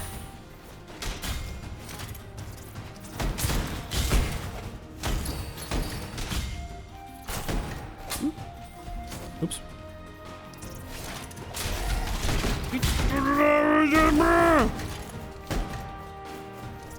The thing with OBS stuff while watching Nutty's videos, like you mentioned, is good stuff. Yeah, it's really, really good stuff. Like, his videos are so cool. There's so many cool things. Like, he has a video on how you can set up, like, a receipt printer, like the ones you see in stores, to do, like, a print, every time you, get a sub. It's pretty cool, but I don't want to use it because it's, like, environment. Oh, I'm running out of time. Oh shit. Give me time. Okay, so you're not supposed to stay and kill people. Okay. Wait. No!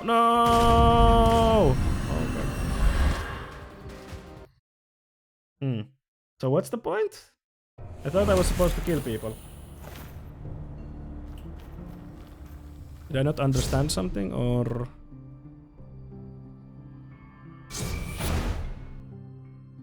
Oh... I thought I need to kill the people. 44 threats remaining. So, do I need to kill them or not? I'm a bit confused.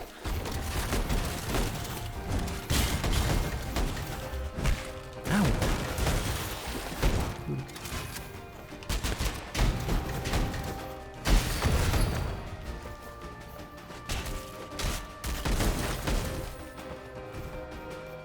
Just kill soldier dudes, I guess.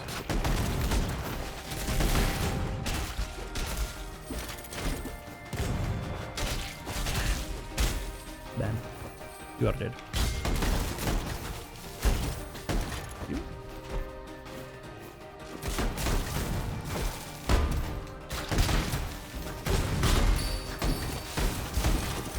I like that the last attack stuns everyone. Or not like the enemies.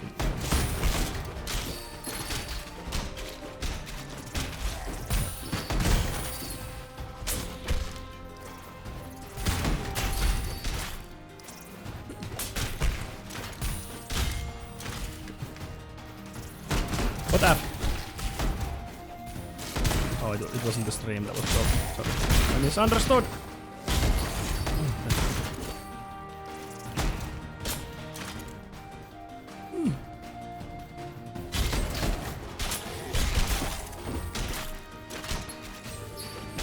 Come on, die.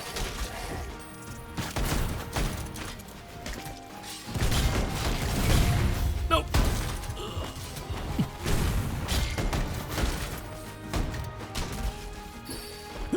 This is really difficult.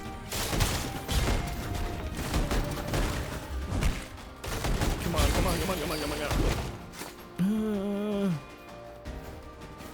Oh, you have to. Okay. Oh fuck! I don't have enough time. Fuck! No! Go! Shit! No! Okay, now I understand. I've been wanting to get up to draw for over an hour, but I'm stuck under baby. Oh no! Maybe once return our ships, I will just not find new work and instead spend all day doing weird stream effects. Maybe. Fuck this. It's so hard. Never mind. I want to go to back to the.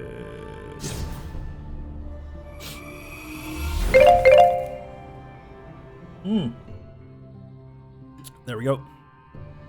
You got your thing. One time I had to go to TE-toimisto for a month. I just told them that I have no skills and no phone, so they wouldn't bother me. Hackermans.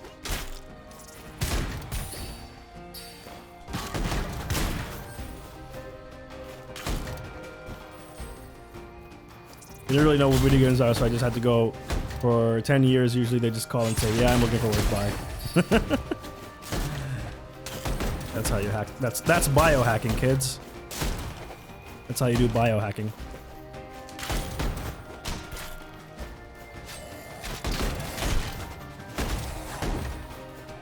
Boom.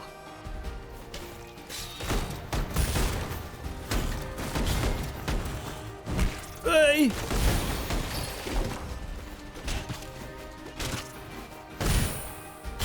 Oh.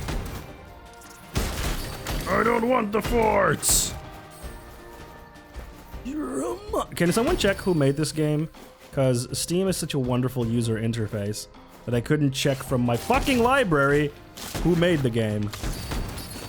Oh yeah, I have a bunch of shit I should equip. I forgot.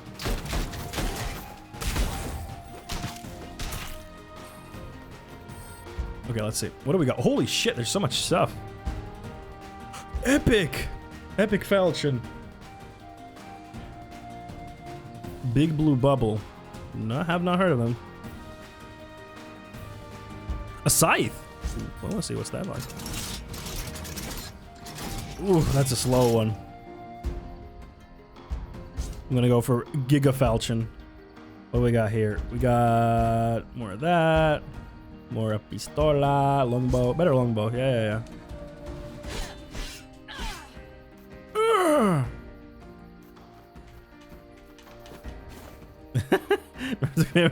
Moment to remember the name of the game as I went by Foreskin. Yeah, definitely not called that. God, the falchion has such a huge wind-up time. Ah. What do we get? Ooh, armor. Hey, yeah, fuck yeah. Oh, it's already equipped. I guess it auto-equips. What's this? Yeah, fuck yeah. Fuck yeah. Oh, it's one of these games where you have to, like, yeah, okay. Use the scythe, big Mercer, but it's weaker than this one. Burple. Is it even better than the one I have now? It is.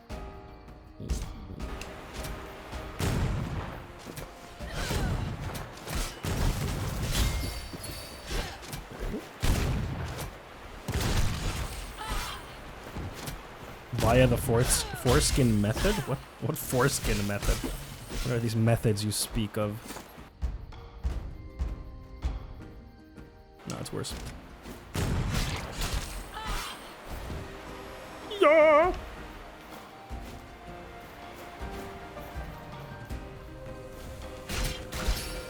This music reminds me of Trine. Remember Trine, Yukimbo? Fun fact, I worked at the studio that made Trine like ages ago. I don't want to. And Yukimbo did as well. We both worked there. Good times. Trine was such a good game. Yeah, Trine is a dope game. And Trine 2, especially for its time, like visually was just amazing. Like amazing art style and the graphics. Wait, can I just... Oh. Can I like... Ah! Okay. Really fun co-op. Yep. Truly. I haven't played the new Trine. Trine 4. What is it called? Nightmare Prince? Or is that Trine 2? I mean 3. I forget which is which. Trine 1's soundtrack was The Sound of Mine and Declan Drunk Summer Adventures one summer. Oh, that's cute. Big Blue Bubble is a Canadian developer publisher company that has made mostly family-friendly mobile games for the past 15 years. Interesting. I wonder what made them make this. Are you sure it's the developer and not the publisher? Why? Dude hit me. Yes. Okay. I believe you.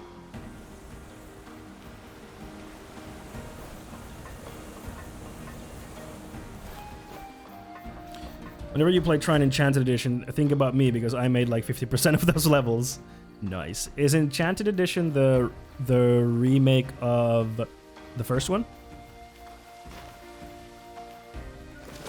Shit, now I want to play Trine again. I haven't played Trine 1.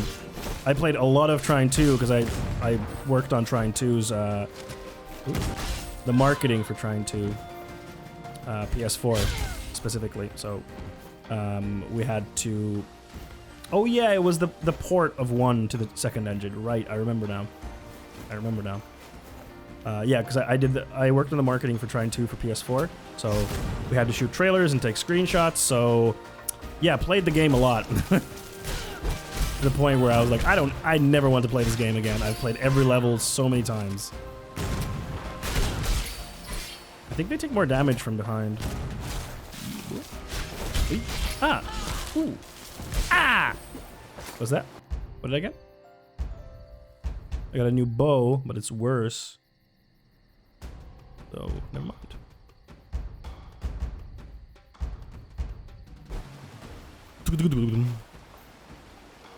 I have a signed copy of Trine 2. Yeah, boy. I think I do too. I gave them to a bunch of people.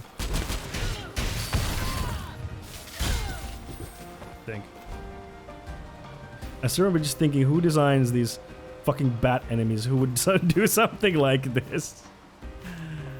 Bats are truly a just annoying enemy type. Yeah, I had two, but I sold it. Ah, nice. Well played. investing in yourself.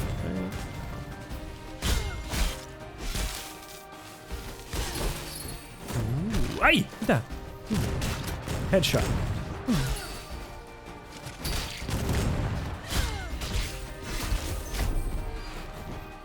Capitalist ghoul. Or like he told me to grab one for from some table. Probably. That sounds about right.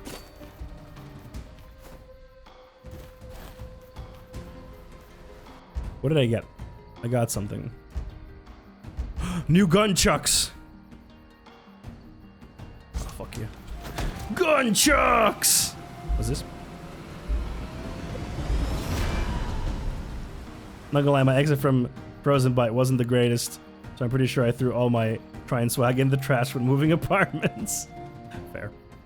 Onslaught Catalyst acquired. Speak to Thaumaturge to gain access to new skill tree nodes. Okay. Well, that's cool. That's pretty metal. Metal. Det är ganska metal. More like gun chads. True.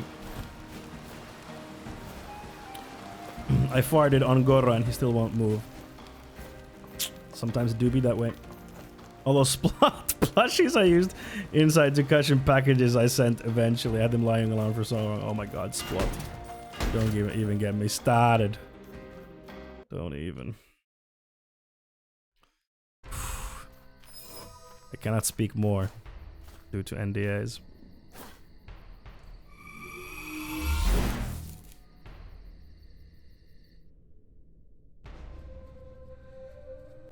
Video. What am I doing? Right, I need to talk to him because I got a thing. Ah! Ooh, it lets me out. Interesting. Oh, and oh shit. Refund. Oh, okay. So, so this will give me access to this part of the thing. So here's Unstable Strikes. Dealing damage has a 10% chance to attach an explosive charge. Increase attack speed. What does this do? 100 instant dealing damage has a 5% chance to tether. Latch to a target, damaging on movement and breaking at max distance. That doesn't sound as fun. More critical strike stuff. I'm gonna go with the bomb.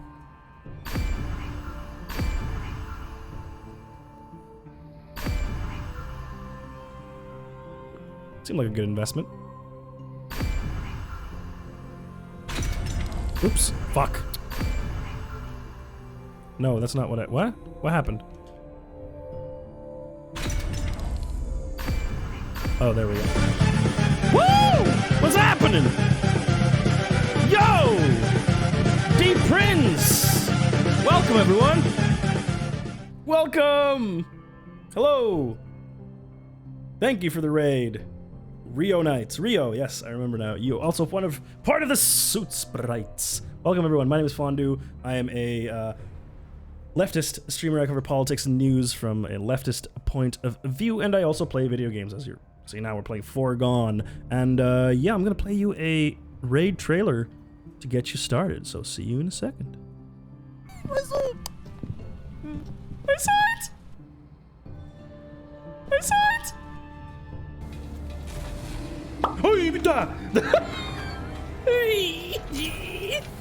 Did you know? 5G. So, everyone, bear with me in with this joke. It's gonna go places, I promise you. So, if you're being brutalized, if your minority's being brutalized by the police in Japan, and then a professional Japanese football player takes a stance during the national anthem, it's called taking a Japanese. The wheels on the car are made of pizza. Ah! Wait, why am I looking over there? I should be looking here. Hold on. Uh-oh. Run. What? What just happened? You see that?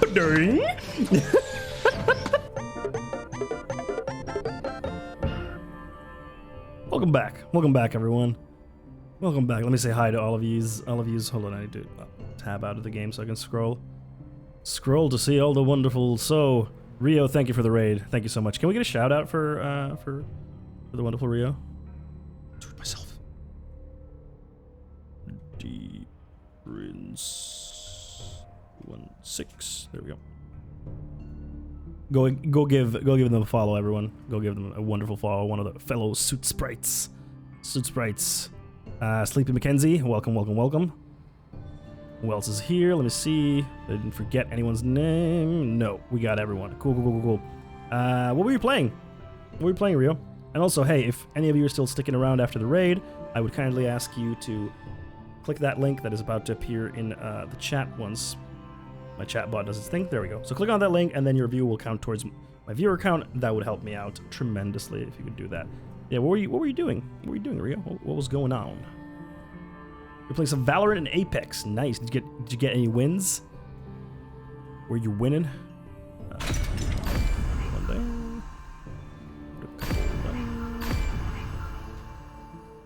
There we go. All right. So now we can go to the Forge dude. So now we can sell a bunch of this stuff. Hey, Neon Fern, how's it going? No, so nice to see you here.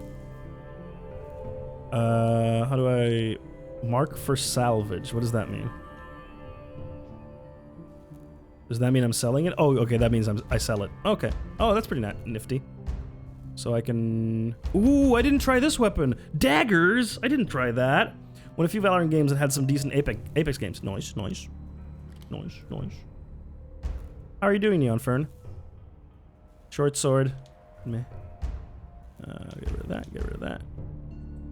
Which one's more powerful? Oh, that's what. Get rid of that. Salvage. There we go. Pretty good. Having a little break of a few days before starting a new job. Ooh, cool. Congrats on the new job. That's awesome. New job hype.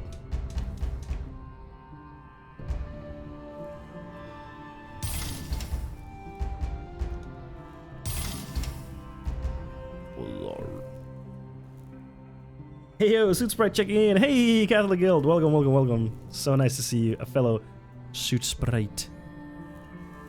This game looks super cool. Yeah, it's dope. It has a kind of a. People are saying it's similar to what was the game? Dank Souls? No, not Dank Souls. Something. I'm thrilled to see you're a leftist singer. Hey, awesome. Dead Cells. That's the one. Dead Cells. People are saying it's similar to that. I haven't played Dead Cells, so I can't say, but it seems pretty cool. Yeah, consulting company. Don't know yet what project I'll start on. Ooh, I hope it's a nice project. Last time you played the raid trailer, you were like, okay, I'm gonna play this raid trailer. See you in 30 seconds. And I was like, the whole thing is 30 seconds? It feels like the Japanese bit alone takes that time. It's like 30 seconds, I think. From what I recall from making it. The Japanese part is pretty long, though. I might cut that out from my next version, because it is a bit long, the Japanese part. It's a funny one, but it's a bit long. But yes, I am a leftist here on twitch.tv. No! Oh, hey, do I have that equipped? I guess I do. I love the Japanese. Okay. Maybe I won't cut it. It is a fun one, though. God's work, baby. Hell yeah. Hey, Hiso, welcome to the stream. How's it going? Yeah, absolutely. Being a leftist... Oops, didn't mean to do that. The same way I love Diddy Kong Racing. Oof. And what's this? It's called Foregone. He pointed to the left. He do be pointing to the left. Wait, what? Ah, crap. I didn't mean to do this. Oh, well, let's go back then. I like the art style because it's done in 3D, but then they have some shader wizardry that makes it look like it's pixel art. It's a very smart and cool style, or at least the characters are. To the mill. Aren't all directions mirrored in heraldry though? I have no idea what the fuck that means. But yeah, Catholic Guild. We talk about leftism and stuff. We were talking about Islamophobia in the U.S. earlier today, and talk about a bunch of stuff. Getting closer. Not even an army could keep Project Hera caged. The fiddly diddle is that? So Fondue is pointing to the... What are you talking about? Doesn't make any sense. Not making sense. Oh yeah, so this game has a weapon called the Gunchucks, which are nunchucks with guns on them. Oh yeah. Oh yeah, we were talking about the Texas snow conspiracy, where people in Texas... Some people in Texas think that the snow is fake, or it's made by the government. Oh, you saw that? Okay. It's made by the government because they were using a lighter to try to melt a piece of snow, and then there was no water coming out of it, so they were like, "It's fake, brother!" Woo!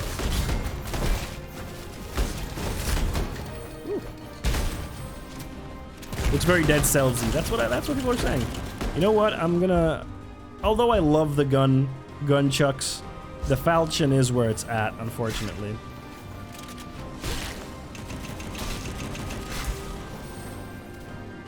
Damn, I didn't know about the snow conspiracy. Yeah, it's wild. And it's not the first time that has happened, mind you. This happened in 2014 as well, in Atlanta. Hey, what the fuck? Ah! Gunchucks, I know. They're so cool, but they are also so weak. Ding dong! No, they're not gone forever. But yeah, I hear Dead Cells is really good. But this, I don't think this is procedurally generated, because it isn't, or aren't the levels in Dead Cells procedurally generated? Correct me if I'm wrong. Ooh. Uncool. Not very cash money of you.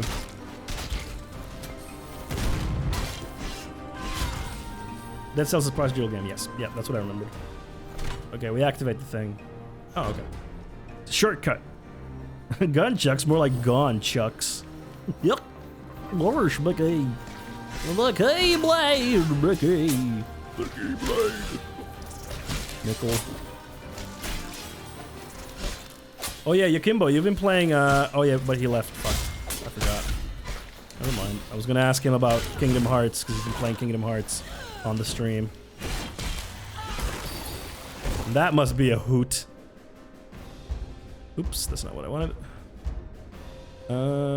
It's worse. Oh, Kingdom Hearts. You truly are a video game ass video game. Ow.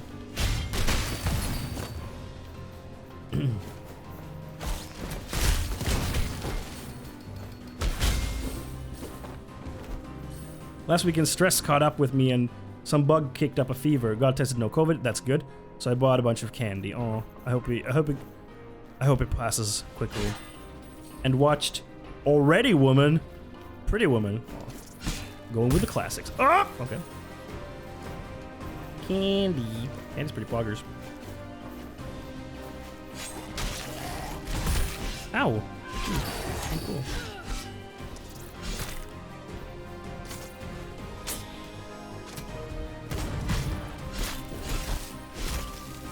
Woo! Yow! It's perp. Perp is good.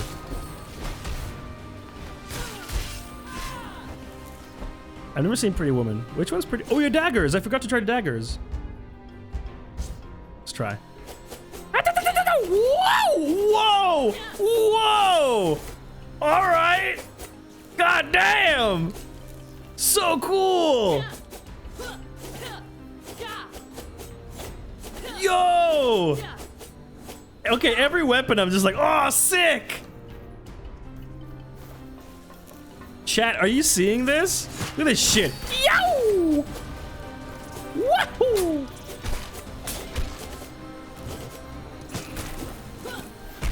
Ow.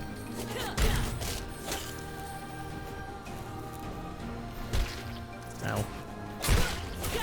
Ow, that hurt.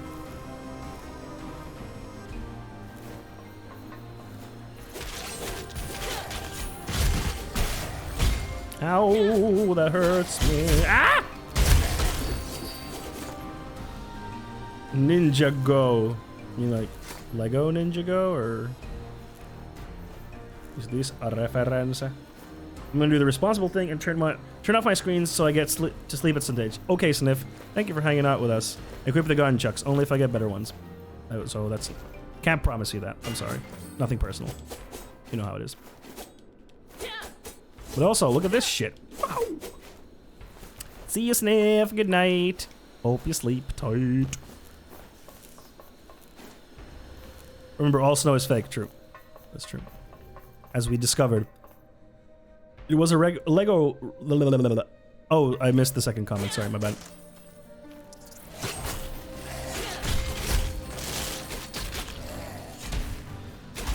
Okay, that bomb thing is kind of weak. I thought it would be cooler. I'll make some food, I'll be lurking. Thank you for the lurk. Thank you for the lurk, Rio. Much obliged. Ooh. What's that? Burst rifle? That sounds cool.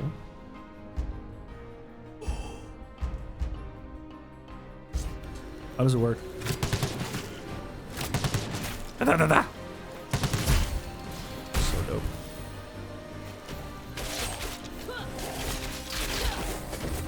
Oh, everything's so cool.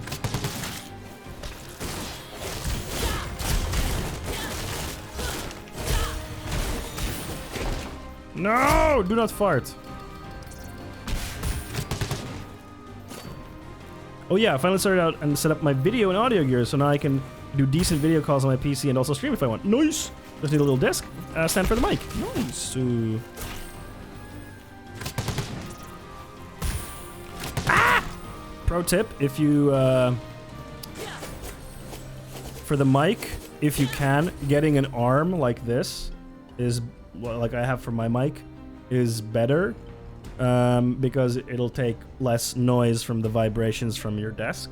And then if you have a, I don't know what this is called, but basically it kind of suspends the mic in the middle, so that if there's any like vibrations from your table or you hit something, it basically makes it so it doesn't reach the mic. But you know, of course, that requires more money to spend, so I understand if you're going for a simple route. Yeah.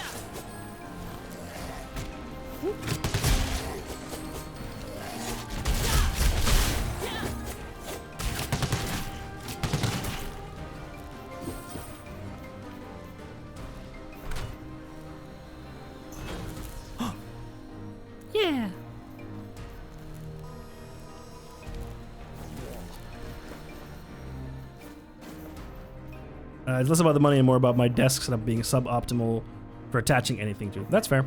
Yeah, because this one just like, it's just a clamp and you put it on like the desk and then it goes like this. I want my new computer. Oh yeah, because you're waiting on the parts, Geto. I hope you get them soon. Yeah, it is a poor time to be buying. Oh, it's a boss fight. I can sense the boss fight. Or not. Felt like a boss fight zone though. Yeah, now is definitely a bad time to be getting new computer because of short, I guess. Hello.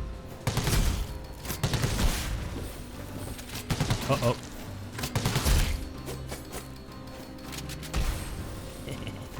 To be honest, I need to consider maybe getting a slightly bigger. I barely fit my stuff on this one. Yeah, that's getting a bigger one is a nice. It's a nice quality of life improvement if you have a desk that you're barely fitting on.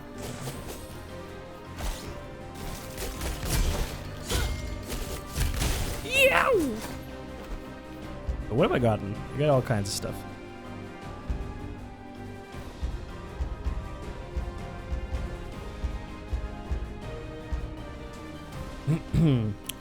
I would be set if I bought Intel, but fuck them at the moment.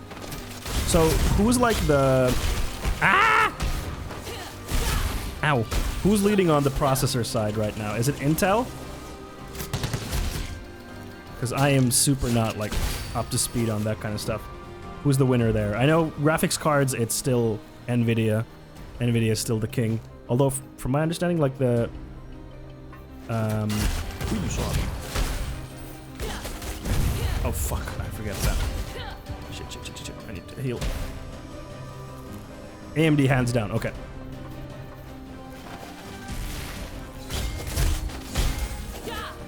But for graphics card, it's NVIDIA, right? Right? Uh-oh.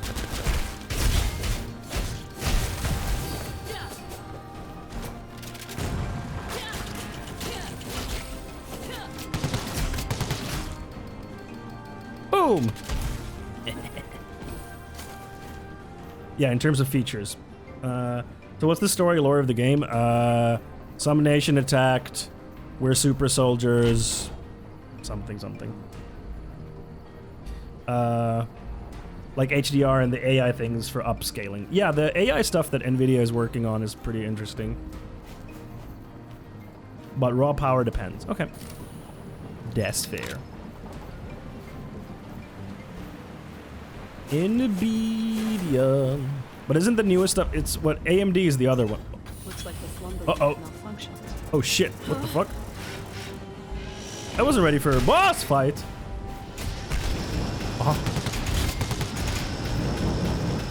Help. Oops. Oh shit! Ah! Dude, calm the fick. Ow! You morro. Ah! Help! Yo! Yikes. Okay.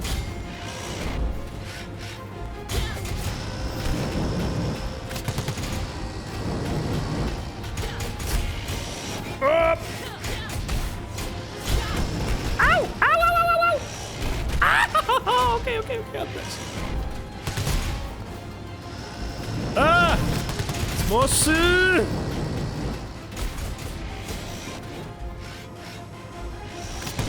Shut up. Oh shit. Ah! Okay, that's really difficult to dodge. What the fuck? How am I supposed to dodge?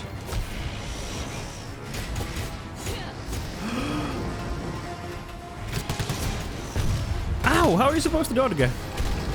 Hey! So close! Woo!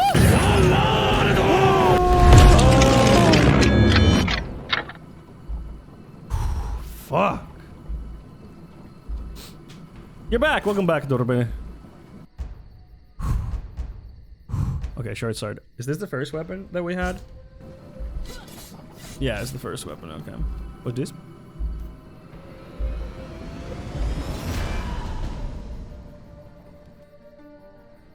Okay, it's another skill tree node. It's not too bad. Ashes to ashes, sawdust to sawdust. Yo, I saw dust once. Get it? Oh. Okay, let's go back to ye ol' outpost. Actually, you know what? I need to go to the bathroom. So, while I go to the bathroom, it's gonna be ad time, baby. Ad break time while I go pee-pee. So if you don't want to get ads on the channel, you can subscribe for $5 a month, or if you have an Amazon Prime account, or your mom has one, or your partner has one, you can connect it with your Twitch Prime account, with your Twitch account, and then you get one subscription per month for no additional cost. It's like taking money from Jeff Bezos and putting it in the pocket of your favorite streamer. So here's the ad. And no ad, gang, you get to enjoy chair. In a sec.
Alright, we're back.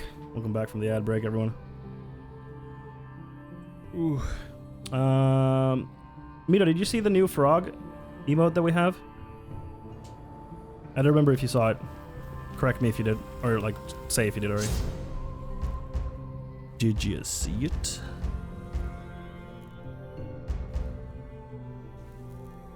Yes. That's the one.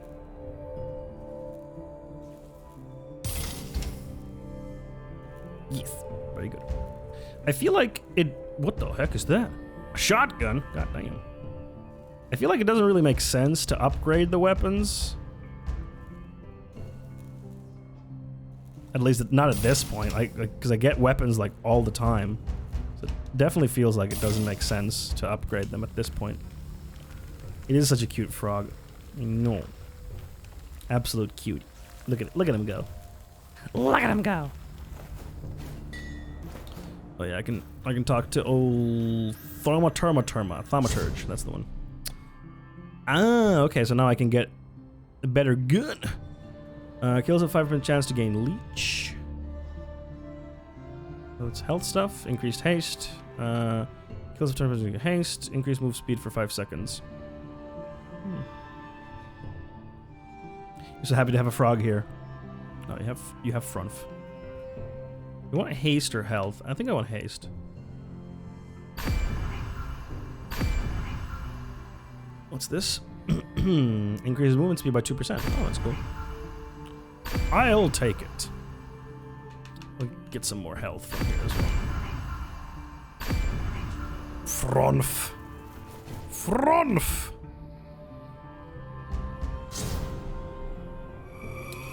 You are a Frunf. Your mom is a frown. By the way, have some water if you haven't had any water in a while. It's good for... I don't like this. This... When you have a game with gunchucks and daggers with amazing movesets, this sword feels really underwhelming, you know? Ow, hey, what the fuck, man? Oh, just shoot him up there. Or don't. Okay, let's see. Switch to the... Oh, let's try the shotgun. I didn't try that. I'm gonna go back to big sword. I like big sword. Ow. How does this work? Get off my lawn! Yeah! I'm so happy to have... sorry, I started to draw, now there's another baby in the line.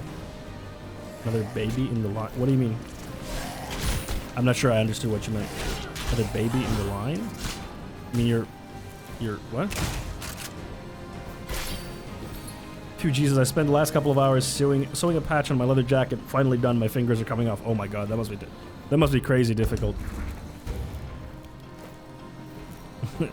I can imagine it's difficult. Damn, my ADHD brain, I totally forgot I put hand washing to soak? Oh, you mean like, clothes. Oh, oops. Ah, the wonders of an ADHD brain.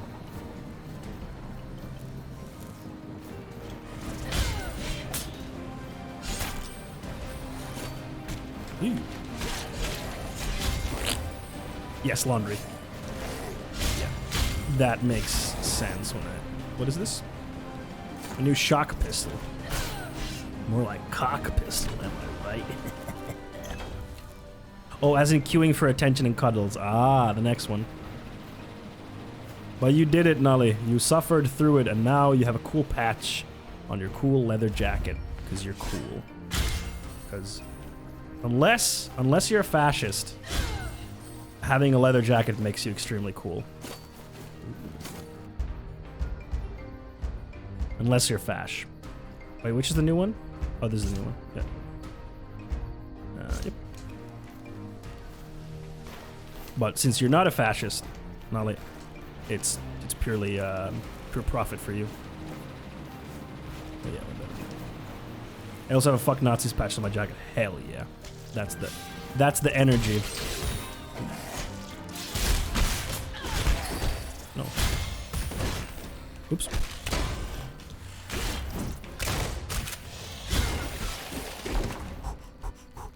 You should have made a denim jacket your patch. Would have saved so much pain. Oh, patch project. Sorry, I missed a word there. But denim jackets are not as cool as leather jackets. It depends on the denim jacket and the person wearing it. But denim jackets definitely have a more dad vibe to them. This is just, of course, my subjective opinion, so. Uh-oh. My denim jacket is rad as fuck. Have I seen it? I don't remember it. You are a rad dad. Oh! I want to get a Doom / Sludge battle vest. You mean like a denim vest with like cool patches on it? My iPad, like it used to have enough power from like 100% to run through a whole stream, working as my stream deck. But now, it like always, just as I finish the stream, it runs out of battery, which is really annoying. But it is because my iPad is like, I think it's like 6 years old. Yeah, I think it's over 6 years old, so I think it's just, you know, it's just old, it just runs out of battery. And it is a bit clunky now, it doesn't work as smoothly. I kind of want to get a new one, but it still works, you know? So it's like, I can't really, I can't really justify getting like a new iPad mini because it's so goddamn expensive. Because this one works, it's just, you know, it's just not as smooth as it used to be.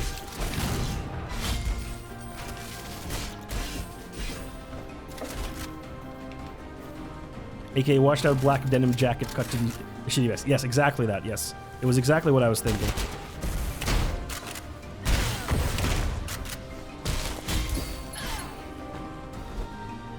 Yeah, I'm more into leather. I could rock a denim jacket too, but it's difficult to find one that I like. Fair. Rassilivi, not Lassirivi. Jeez.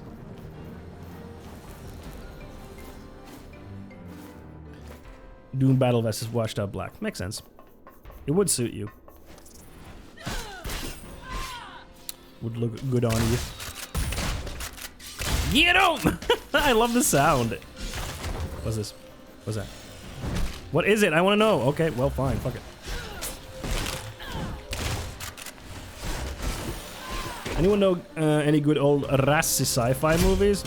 Can't say any. Sci-fi! Ah! Yep. Yahoo! I keep forgetting I have the dash attack.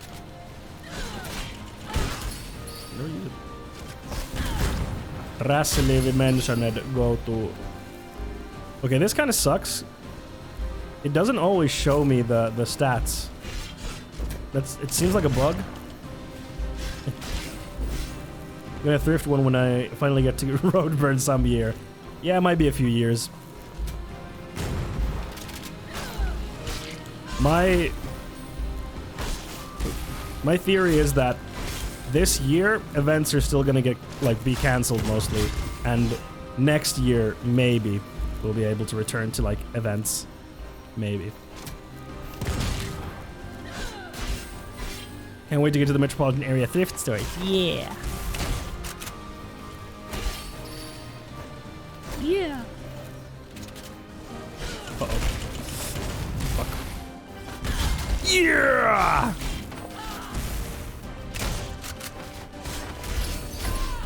Yeah! Okay, dagger time. I wanna mess with the daggers. Is this better? No.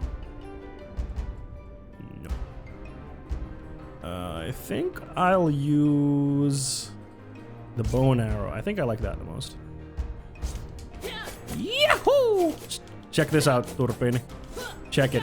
Look at these sick moves.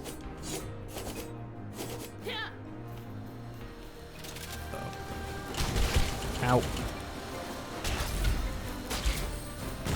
Wow, sick! I know, huh?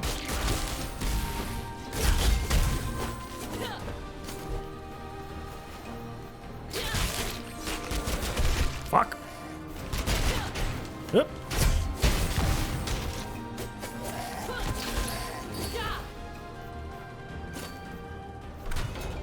Open door.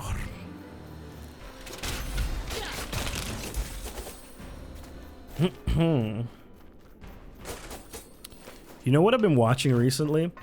I've been watching Hassan's streams. Hassanabi, for those of you who are not familiar with Hassan. He's a leftist streamer here on the Twitch. And he's currently playing GTA 5 role-playing on a server called No Pixel, and it's really awesome. It's like so amazing. And it's like, oh my god, that would be so cool to do with other streamers. Because it's basically like it's a GTA role-playing server. What the fuck's going on there? Oh, okay, nothing. It's basically like a GTA role-playing server with a bunch of mods, because it's a modded version. And he's playing an Italian-American character who is like, who does crimes and stuff. And like the interactions that he has with all the different people there is like really fucking cool. Like all of the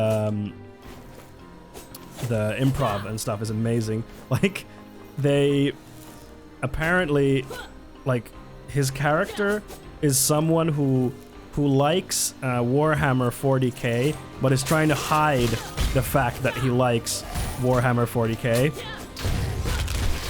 Fuck. Okay. Stop it. Okay, now we can heal. My leather jacket is the super retro 80s black suede jacket I found in the thrift store for 10 euros. Nice! The only complaint is the the zipper in the back is broken, but okay. Well, that's really cool.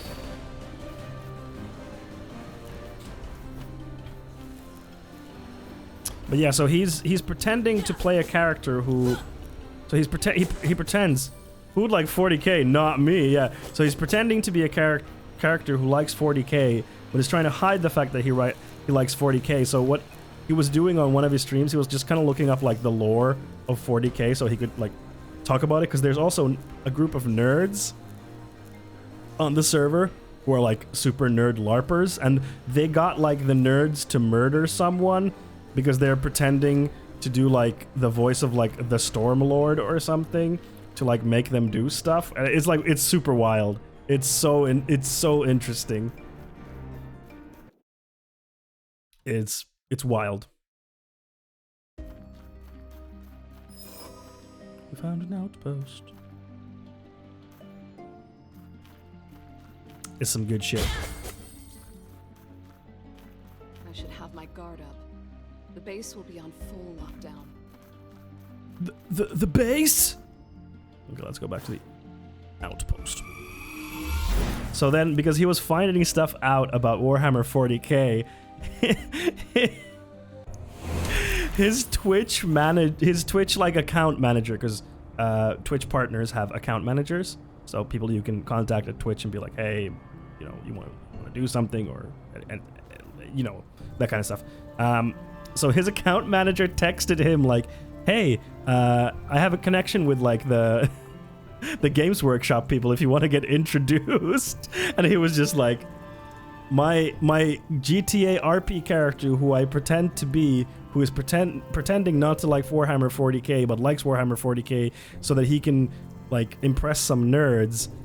Because of that, my account manager on Twitch thinks that I'm interested in Warhammer 40k, which I'm actually not. I'm just doing it for this role. It was just such an amazing experience. All right, okay, we'll do it. We'll do it then. It was Bobby. I'll tell you, it was an amazing experience watching that Hassan do that. If you ever want to make speaking Sonic's voice redeemable, I'd ready to pay at least 15,000 points for it. I don't think I want to do it for like a long period of time. It's a really annoying voice to do for long, but I'll consider it.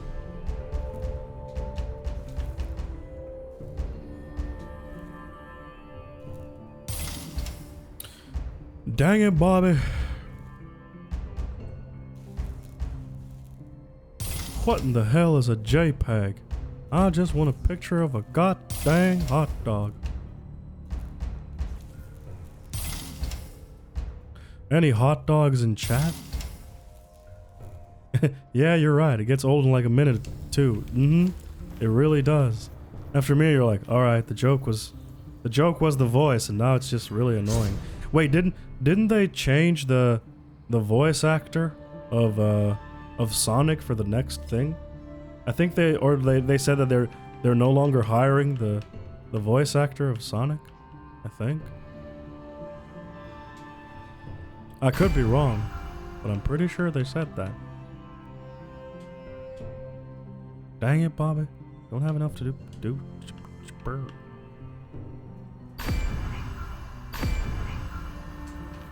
Maximize. Don't mind if I do. What? David Hayter is no longer Sonic? How dare they? Did you know that, I think it's the first two X-Men movies, the writer for them is David Hayter, the voice of Snake. It's true. I don't think he wrote the third X-Men movie, which is not great. As the guy being like, don't you know who I am? I'm the Juggernaut, bitch. That's the third one. Okay, no more steam. That's good. The second X-Men movie was actually pretty good. The first two are okay. Like, second one is pretty good. First was like, it's good.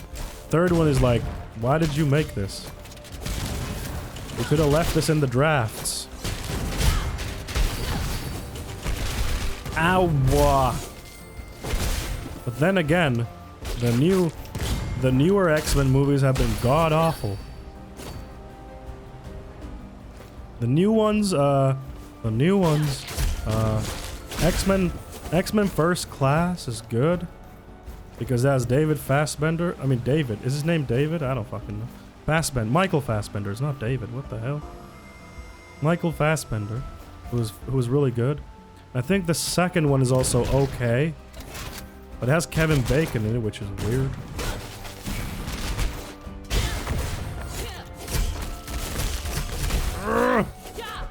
It has Kevin Bacon in it. But then after that, they're really bad. They're really bad. But I think the X-Men property is now back at Disney, so maybe they can make not shit. I did see the Goodbye to Wolverine movie though. The Old Man Wolverine movie. I hear it's good. I never saw that. That was the one with the girl who also had the schnicked. If you're gonna be like, what the hell is the schnick? I'm gonna be mad. Logan, that's the one.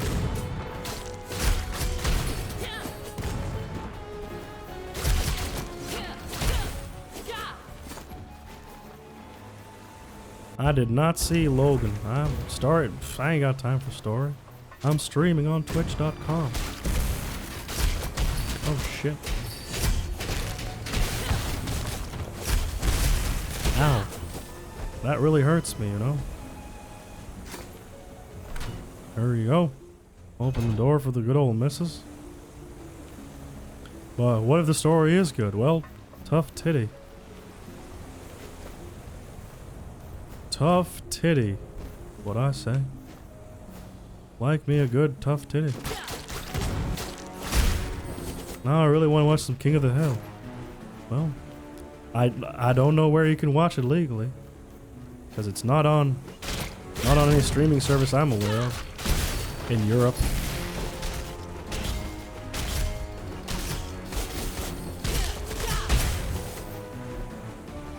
The War Scythe. I think we'll try out the War Scythe. I'm try that out. Look at this big bad boy.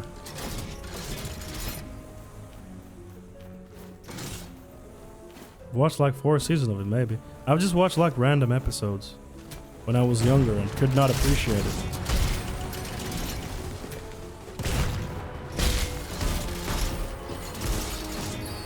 Okay, that's pretty cool. I'm not gonna lie. That's like a weird blah blah blah. It's on Hulu, but ain't no one got no Hulu. Hulu doesn't work in Europe. Hulu doesn't work outside of the US. So even if you did have Hulu, it wouldn't work here. Nowhere to hide from me now. What's this? Some kind of new power. What does it do? Nova. Activate the skill to unleash a powerful area attack. Combat skills are recharged through melee. How do I do it? How do I check? Oh, do I have to like... Ah! I can change my skill loadout. Very nice. Wait, how do I do the... I want to do the skill thing. Oh, it's like a... Unleash an area attack dealing 26 damage to all enemies. No, wait. What? How do you level them up? I don't get it. How do I level them up? I guess I need a token. You have to be Hulu to get Hulu. See, that doesn't work in English. Only Finns get this joke. Ah! I mean, that hurt. Hello, good sir.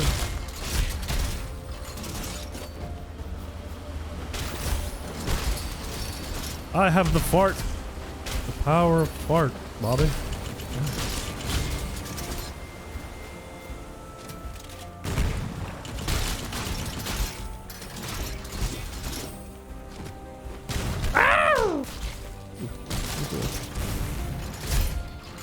That's not very PogChamp of you.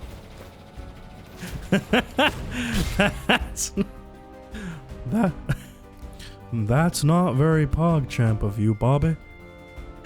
Hold on, I just came up with something. Switch scenes. Oh, fine. Wait, I need to mute this. Hold on, it'll ruin the thing. All right.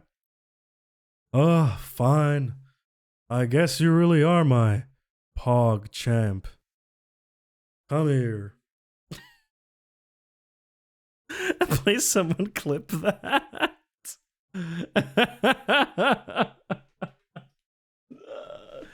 So dumb. I guess you really are my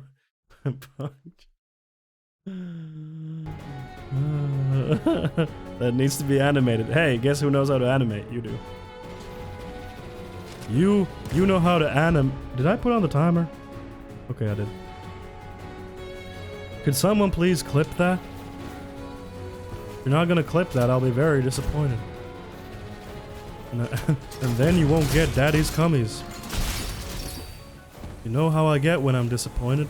I deny you your cummies. Ah! It's gonna be late, but whatever. I can do it properly. GIF video. Game. Oh right. Oops. Wait, what? Oh shit. Okay, I need to fix that. Hold on. Oh, up there. Interesting. Why does it do that? Weird.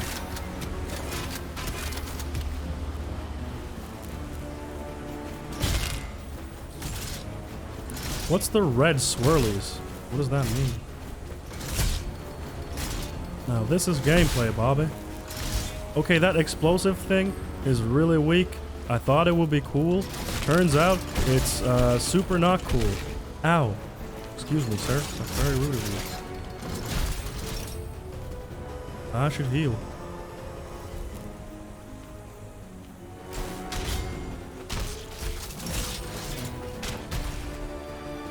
Boom. Boom shakalaka. Up in my crocka. Uh-oh!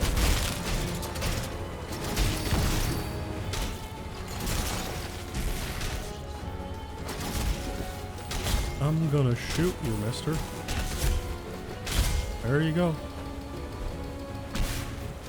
Okay, the bomb kind of works, but it's really slow. And, ooh, that's a lot of goodies. Ah! In his older days, Hank and Bob would start a game company. Propane Games. Dang right. We'd make proper wholesome games, like. What type of games would Hank like? I don't know. Hey, dude. Because there's that scene that you posted where he was playing a game, but what game was he actually playing in the show? Not the meme about Yakuza. Like, actually, what was he playing? Hank would like lawnmower polo. Does speak to my southern sensibilities.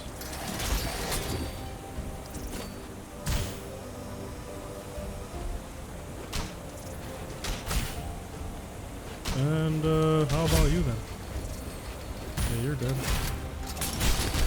Huh, you're already dead, as they say in Bobby's cartoons. Games where you have to upkeep and maintain stuff. Oh, he would love strategy games then, I guess. You're all... No, I forgot a ring. Dang it, Bobby. Why didn't you tell me about the ring? Where did the door even open? I wasn't paying attention. Shit. I mean, dang. I would never swear. A God-fearing Christian man, Bobby. I'll take it. Gotcha games. This some kind of gotcha?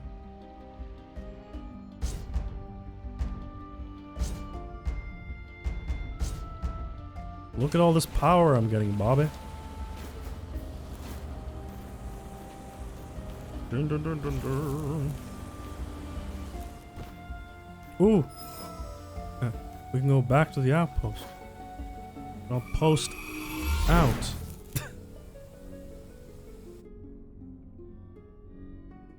There has to be a fire somewhere in downtown Helsinki. Oh no, I hope not. Hope it's nothing serious. Let's get rid of the junk then.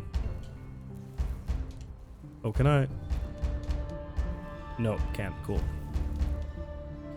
I have to do it tab per tab. What do we do with the yellow money? The P coins, as I like to call them. Coins meant for peeing? Are you European? Like, comment, and subscribe for amazing content.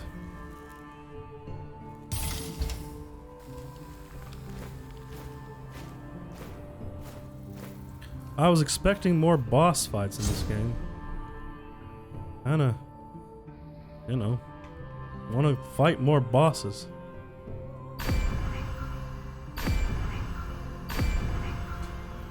Well, back we go, I guess.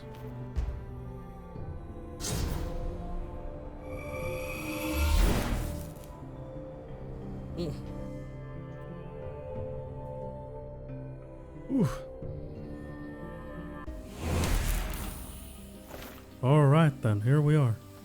Oh, I can't go there, there's gas. Gas is bad.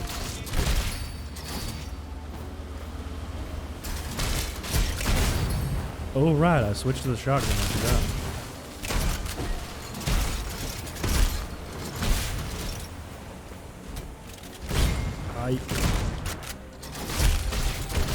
Look at all this damage I'm... Ah! Okay, let's try this. Alright then. That's how that works. Ow, that hurt me, sir. Gas is bad. There goes the business. Propane is natural gas, Bob. It's different. Ow, ow, ow. No.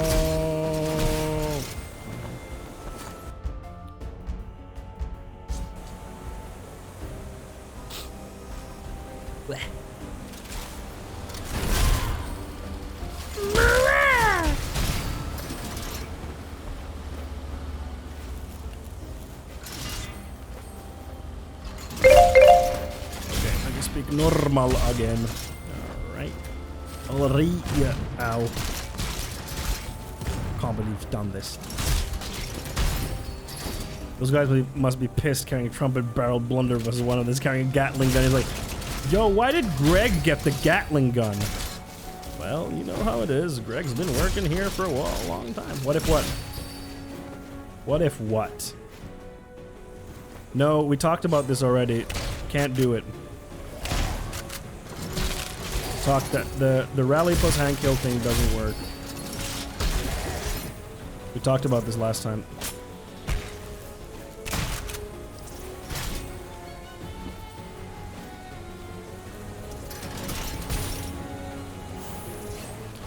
No, I got the stinkies.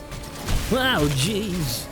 Ew, this really goes down. What am I saying?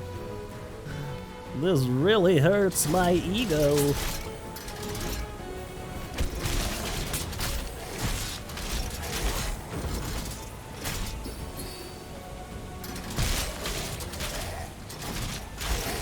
Thank you. Bang. Bang.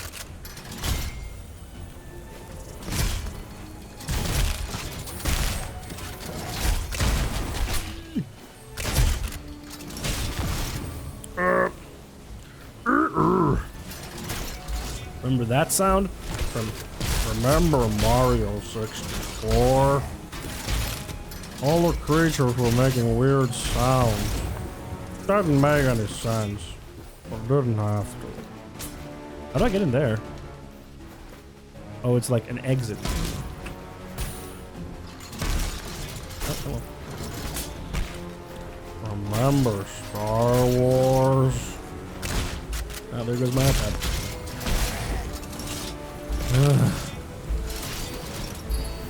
It's annoying because I need it. How does the game feel so far? It's pretty fun. The game feel is very good. I just, you know, feel like. Wait, that was already open.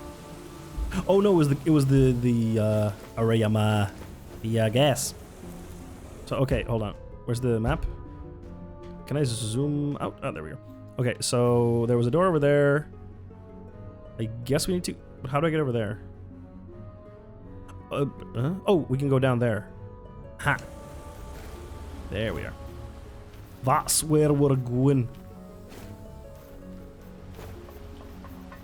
But yeah, I like the visuals. Liking it. Not loving it. Not hating it. It's a solid 7 out of 10 currently. There was that one boss fight, but overall, just feel like one boss fight. Yeah, level design is fairly basic. The combat feels good, but it is a tad repetitive currently.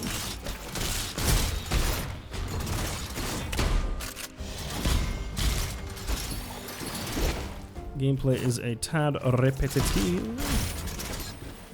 What did I get? I don't know. So how do I? Ah, okay.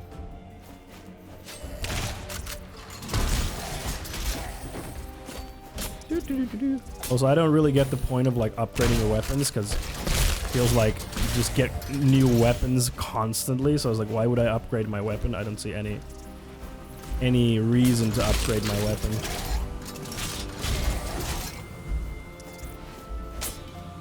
Also, the weird challenge thing was like, oh, okay.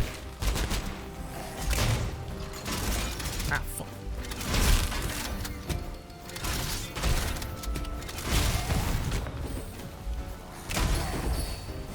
There we go.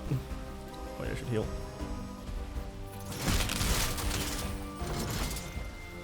The weapons are cool. Like the gunchuck. The gunchucks are fucking awesome, okay? Like, props to the developers on coming up with a really cool weapon.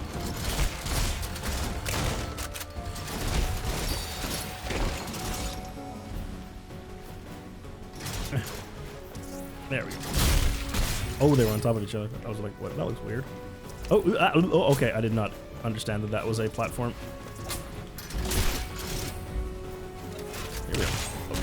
Oh shit, baby.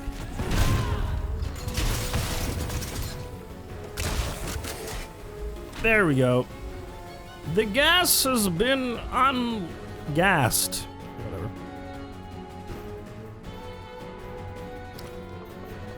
So now we got that, and now we can go in there and we do something. What's in here? Okay, another level up token thingy. I mean, not level up, but skill tree. Yeah. Where does this take us? I'll go visit the old sanctum. Can you slide and shoot at the same time? No. I cannot. Give him the old slide and shoot. Scoot and poop. Boom shakalaka, that is back home. Or cancel the slide with an attack. No. You are devoted to whatever you want to do at that moment. But hey, you know what time it is, everyone. Time has come to do a raid. Don't go yet, we're gonna do a raid, so do not leave quite yet. We'll do a little raid. And yeah, thank you very much everyone for today's stream. It was a fun one. In the meanwhile, if you haven't joined our Discord already, there's the link to the Discord channel. Also, if you want to support me more monetarily, you can check out my Patreon. Get some exclusive stuff over there. Wait, what? Why did I get a... That's weird. And then, of course, follow me on the social medias over there. Twitter, YouTube, Instagram, all that good stuff. Let's see who we gonna raid. Let me see. Who are we going to raid? So don't leave yet, because I want to raid. Let's go give a good, handsome hello. Let's go raid Binky B. They're playing Persona 4. I think many of you will enjoy seeing that.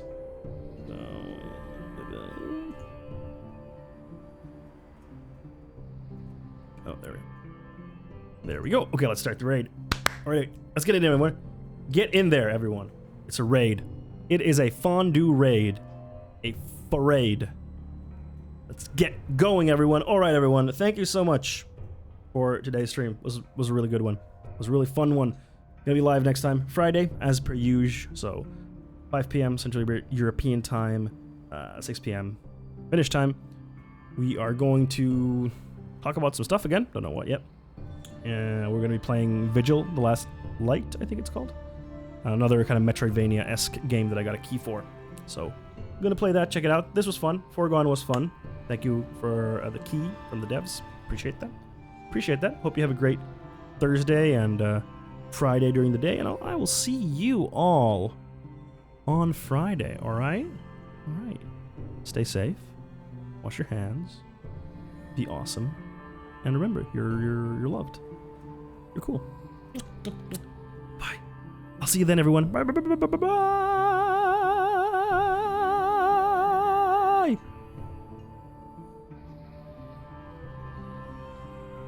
Basaseki himself. How about B-chan, the city boy? No!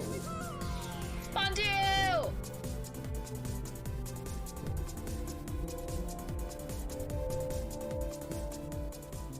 We're here with the Sid Sprite Raid. Hello, friend! How are you?